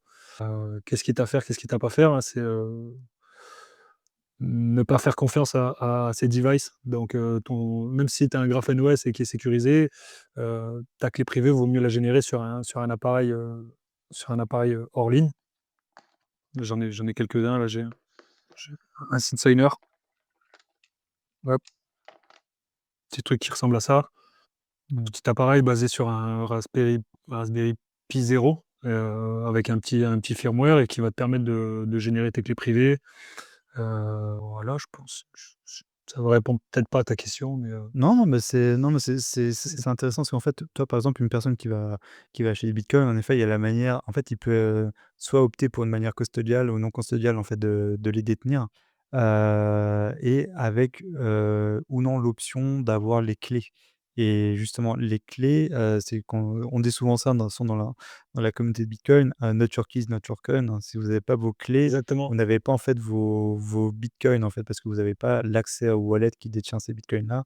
Et les UTXO, en fait, vous les elles sont pas à vous, en fait. C'est-à-dire que, c'est quelqu'un d'autre qui les gère pour vous si vous n'avez pas les clés qui sont associées à vos bitcoins. C'est pour ça d'ailleurs qu'en général, on vous dit de ne pas laisser, des bitcoins sur un échange parce qu'en effet, c'est comme tu l'as dit, c'est un jeu d'écriture, hein, sur un livre de compte, hein. C'est qu'on vous dit: «Tel compte a tant de bitcoins qui est associé au compte», mais vous n'avez pas réellement, les bitcoins en propre et le seule manière d'être souverain, d'avoir la propriété, la possession des bitcoins, c'est en effet de faire une transaction on-chain, et de posséder, les clés du wallet, quoi. Et justement, si on prend la self custody, donc c'est ce qu'on appelle la self custody, hein, justement, ce principe-là, comment est-ce qu'on s'y prend? Est-ce qu'il faut avoir un hot wallet ou un cold wallet? Est-ce que tu peux nous faire la distinction entre les 2 et ouais, c'est bah, quoi que tu il faut les 2 de toute façon. Même il faut peut-être, deux hot wallets et un cold wallet, histoire de faire un rebond avant d'envoyer, des fonds sur le vrai cold wallet. Mais, pour faire simple, le hot wallet, ça va être le wallet un peu grillé, un peu, tu vas sortir tes fonds d'un exchange, bah, tu envoies sur un hot wallet et, une fois que tu as accumulé pas mal d'UTXO, tu prends tous ces UTXO-là. Bon, non, parce que ça reviendrait à faire une consolidation, mais, tu les envoies, en gros, le hot wallet, ça va être le wallet de dépenses, le wallet un peu du quotidien, et le cold wallet, ça va être la banque, en fait. ouais, Avec Bitcoin, tu es ta propre banque. Hem, ouais. donc le cold wallet, ça va être une seed, qui est offline, une clé privée qui va rester offline la plupart du temps, et ça va être ta banque, en fait, ta banque privée, et le hot wallet, c'est le wallet de dépenses, quoi. OK, C'est un OK. peu comme je sais Ouais, bah, pas après si tu vois la chose de la même façon? Ouais. ouais, alors ça la chose, moi, dont je vois les enfin, la manière dont je vois les choses, parce que moi, j'ai testé pas mal un peu comme tous les bitcoiners, de toute façon, hein, différents types d'échanges, différents types de manières d'acheter, de manières de retirer, avec différentes solutions en hot, cold wallet, Lightning ou, on-chain. Il y a plein de choses différentes en termes de stratégie et toi, par exemple, si tu achètes chez Bull Bitcoin, Bull Bitcoin, donc qui est une plateforme, où tu peux acheter des bitcoins et tu peux les retirer, soit on-chain, soit en Lightning et toi, tu peux, par exemple, te dire: «Bah, tiens, mon compte courant», donc c'est ce que toi, bah, ton hot wallet, en fait, celui que tu utiliseras pour faire transiter tes BTC ou faire tes dépenses en BTC, bah, tu peux, en fait, soit avoir un compte courant sur un hot wallet, main chain, soit avoir un compte Lightning, tu vois?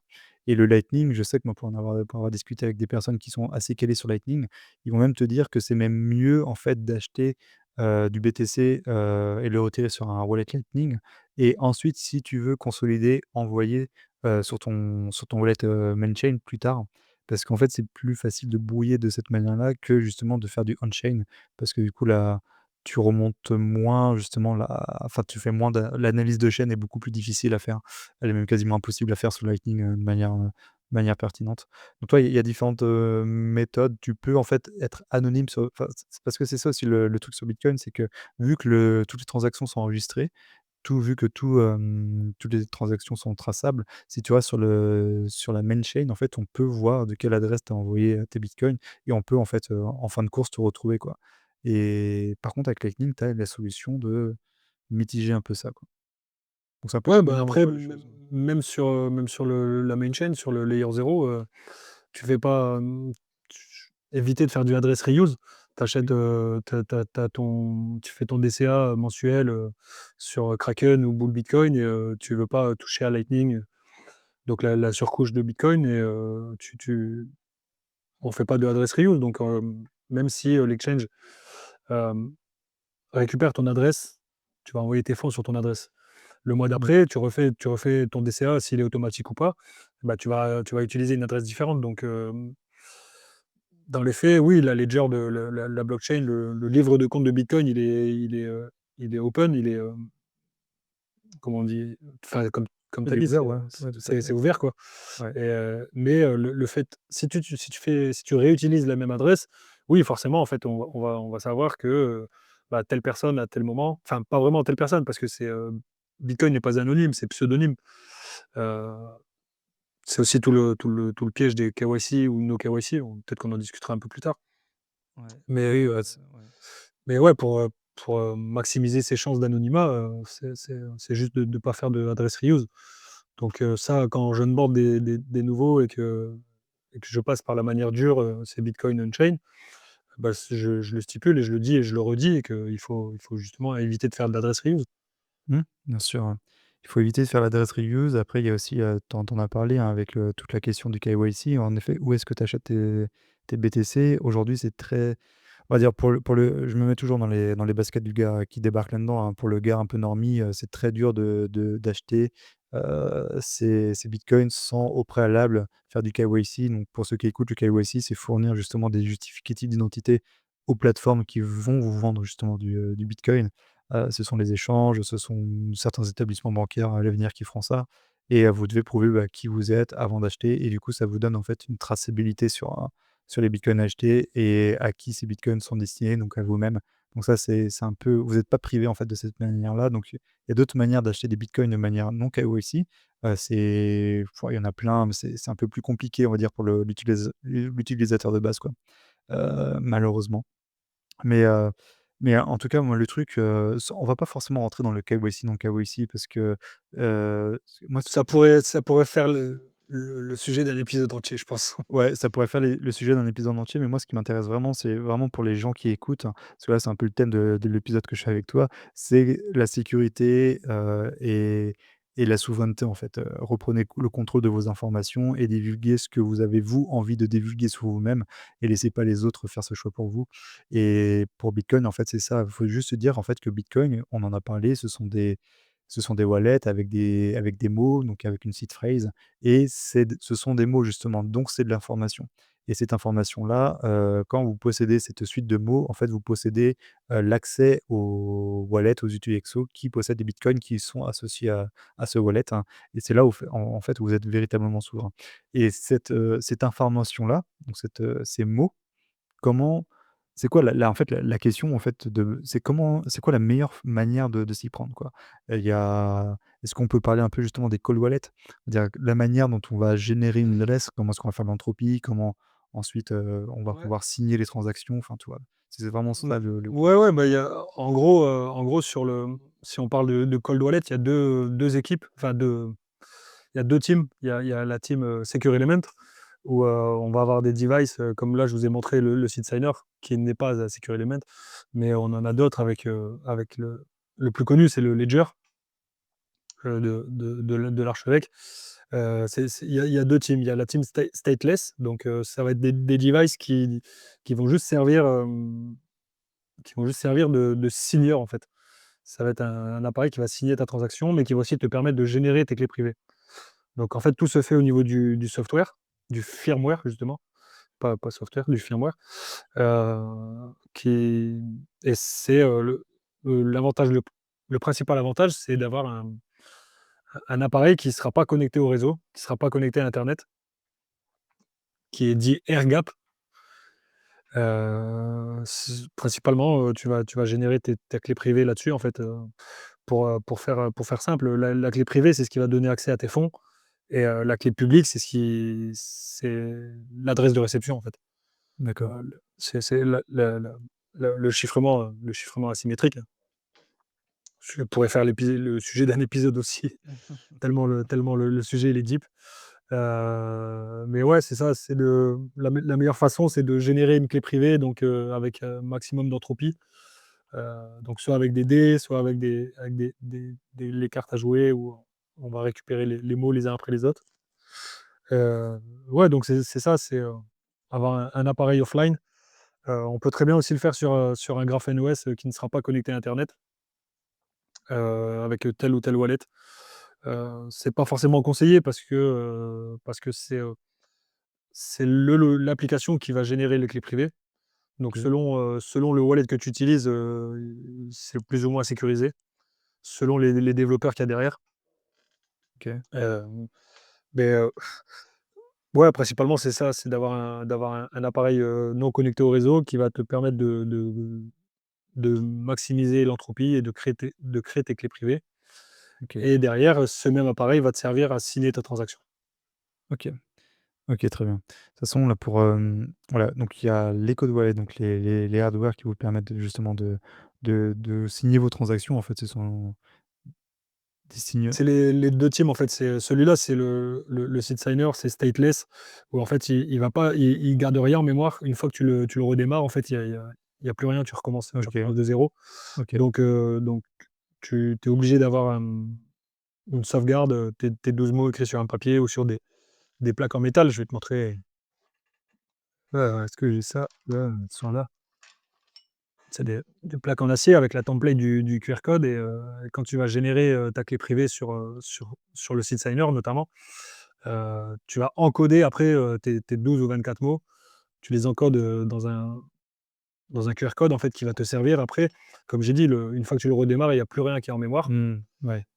Avec le QR code, bah, en fait, tu as juste à flasher. Tu prends le bon là, il y a rien, c'est juste le template du QR code, mais tu flashes, il a une petite caméra, tu flashes et dans la mémoire vive du Raspberry Pi 0, bah, tu as CDRS dedans et dès que tu l'éteins, il y a plus rien dedans et après il y a d'autres devices comme, qu'est-ce que j'ai? Hop, qu'est-ce que c'est? Comme ça, hop, par exemple, le Coldcard, hop, Coldcard Le MK4 le ouais, qui ressemble à une petite calculatrice. Heu, Celui-là est équipé d'un Secure Element, donc c'est une petite puce qui fait office de coffre-fort numérique. L'avantage du Secure Element, c'est que, on peut rentrer la donnée dedans, mais on ne peut pas l'extraire. mmh, Une fois que tu as rentré ta seed, la donnée, comme on a dit tout à l'heure, une mmh, fois qu'elle est rentrée dedans, on pourra y avoir accès, mais on ne pourra pas l'extraire. mmh, C'est toute la beauté de la chose, quoi. C'est le Secure Element, qui sont pas forcément open source, dont les oui, codes, ne sont pas forcément publics non plus, notamment en Coldcard. Là, aujourd'hui, il y a, Tropic Square avec le Tropic 001 qui est un Secure Element, open source. Heu, OK. il y a Renaud Lischwitz Lischwitz, pardon Oui, oui. si j'écorne ton nom, qui est venu au meet-up, le mois dernier pour nous expliquer.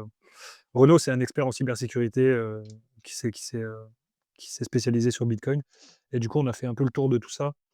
Mmh, Heu, c'est ouais, voilà, c'est ça, c'est les 2 teams, principalement, en fait, le hardware wallet, il va te servir juste pour signer tes transactions et pas plus que ça, en fait. C'est un appareil qui c'est va ça, c'est un signeur, c'est pas un portefeuille, c'est juste un exactement. signeur, quoi.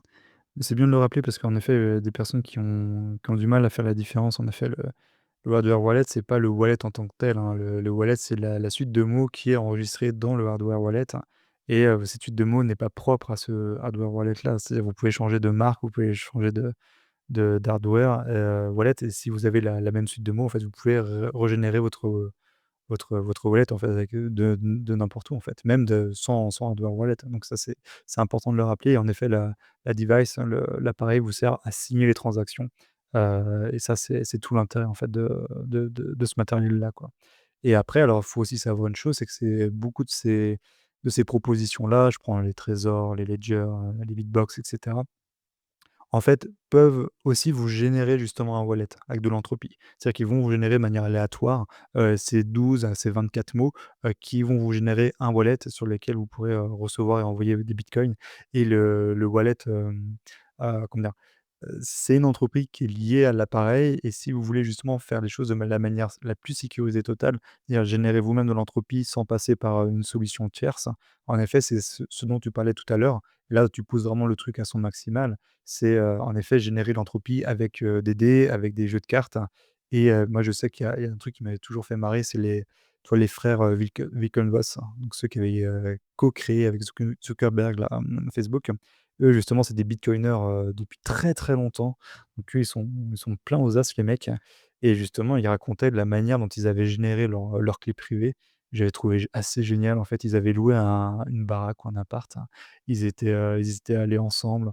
Ils avaient, fermé tous les volets, fermé tous les rideaux. Ils avaient laissé les portables enfin vraiment ailleurs quoi. Ils étaient, vraiment dans une pièce quasiment dans le noir avec une lampe torche, hein.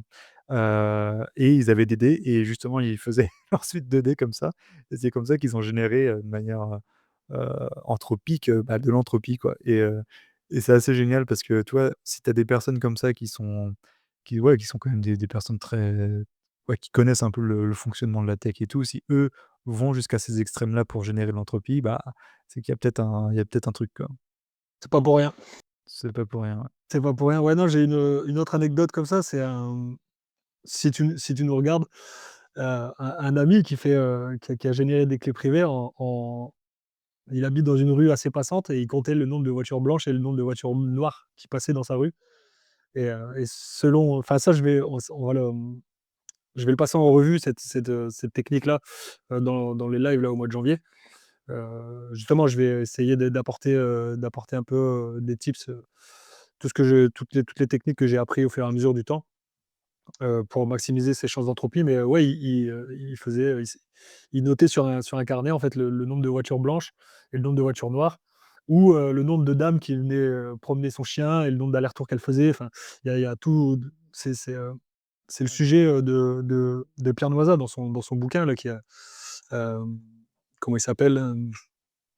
La monnaie, enfin l'énergie, la fausse cachée, la monnaie? Ouais, il y a un gros chapitre où, il a réussi à perdre pas mal de gens parce qu'il est assez redondant sur l'entropie. Et notamment, Édouard, si tu nous regardes, qui nous a dit: «Bah, en fait, il me casse les couilles, en fait, pourquoi il me parle d'entropie? Je comprends rien, qu'est-ce que c'est?» Et Pierre Noisa est pas mal là-dessus, sur l'entropie, justement et Ouais. comment trop d'entropie, n'est pas forcément bon aussi. Ouais, tout à fait. Oui, c'est vrai, il y a ça aussi, il y a ça aussi en effet, on il f c'est toujours le trade-off en fait, on peut pousser le truc à l'extrême, hein, donc en effet, vous pouvez vous enfermer, seul dans le noir avec votre lampe torche et des dés. En plus des dés, pas des dés que vous achetez dans le commerce, hein, mais des dés de casino, donc ceux qui sont vraiment bien équilibrés pour justement que ce soit vraiment le plus aléatoire possible, tu vois? Tu peux pousser le truc ju à son maximum Pas ou si je tu l'ai peux là. ou tu peux, bah, tout simplement un peu, te dire: «Bah, non, ça, c'est too much pour moi. Je vais faire une solution entre 2.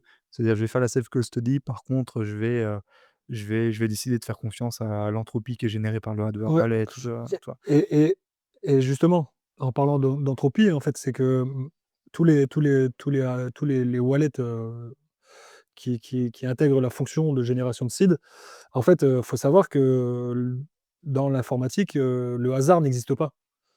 Mmh. Ouais. C'est simplement, c'est des mathématiques et en fait, il y a le hasard, ça n'existe pas. Donc faire confiance à un programme informatique, on l'a vu avec, la Milksad, c'était ça? Ouais.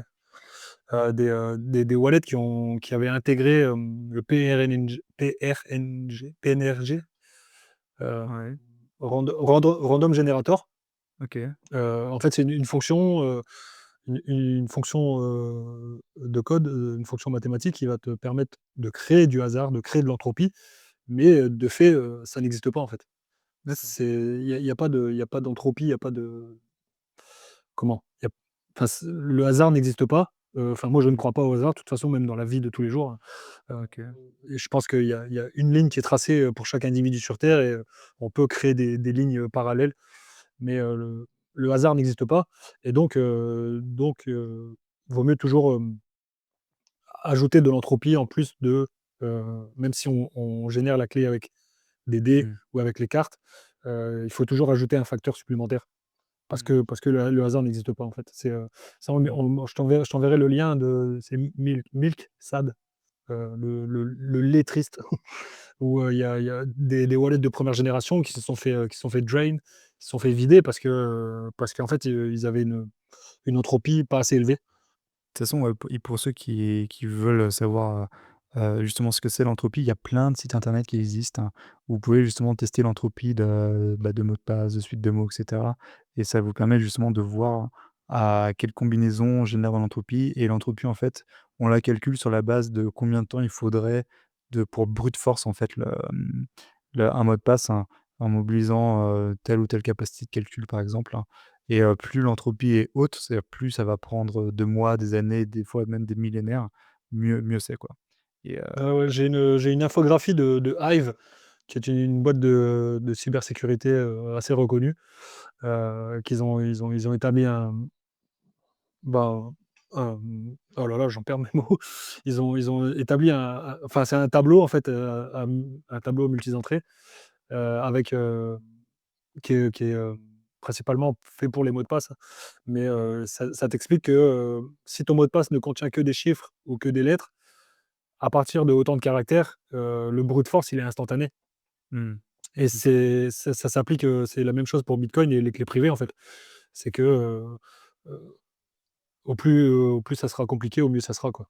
Bien sûr, hein, totalement. De toute façon, là, cette partie-là, elle est essentielle parce qu'en effet, il faut bien que les gens comprennent que voilà, Bitcoin, il faut le sécuriser, et ça se sécurise justement par la suite de mots, et la suite de mots, elle se génère pas de manière totalement, random, en fait. Il y a des techniques pour le faire, et plus on rajoute de l'entropie, donc plus on rajoute justement de la chance, de l'aléatoire, de la De dissipation l'instant, justement ouais. de ouais, plus c'est mieux c'est, en fait.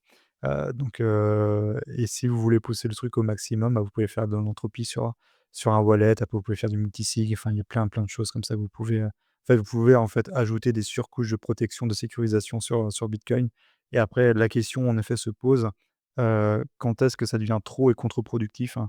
Et quand est-ce que c'est bien selon le profil de la personne? Et ça, c'est à l'individu, lui-même en fait de l'apprécier, hein. C'est ce que De lui juger, ouais. dit, hein. Ouais, ouais. Exactement, ouais. De toute façon, on va pas pouvoir en parler, je pense, trop longtemps parce que là, ça fait déjà 1h50 qu'on discute ensemble, Vaga. Et là, je pense que Le temps passe. ouais, le temps passe, et je pense qu'on va devoir, terminer l'épisode, pour qu'on soit toujours sous les 2 heures de discussion. Mais si ça t'intéresse, on pourra s'en refaire, plus tard pour justement dig encore plus le sujet, Bitcoin, ou dig, encore plus, Ouais, sur, clairement, avec grand d'autres plaisir, ouais. sujets, quoi. Mais en tout cas, déjà, discussion passionnante. On a abordé plein de sujets différents. On a parlé de Meetup, on a parlé de Linux, de Microsoft, Navigator, GrapheneOS, Bitcoin. Donc je pense que ceux qui vont écouter vont avoir matière à oui, il y a matière, ça c'est Il y a clair. de quoi faire, ouais, et puis si j'ai pas été assez clair, n'hésitez pas à me contacter, sur Twitter, il y a la ou sur le site internet, il y a la boîte mail aussi, et puis, j'ai mis des créneaux à disposition, vous pouvez réserver le créneau, et vous avez, je crois que c'est les lundis et les mercredis, j'ai une pla des créneaux de 1 heure où, bah, en fait, on s'appelle sur Signal, sur WhatsApp ou que sais-je, et puis j'en discute avec vous avec grand plaisir, et puis je vous réponds aussi, sur Twitter, quoi. Donc, n'hésitez surtout pas.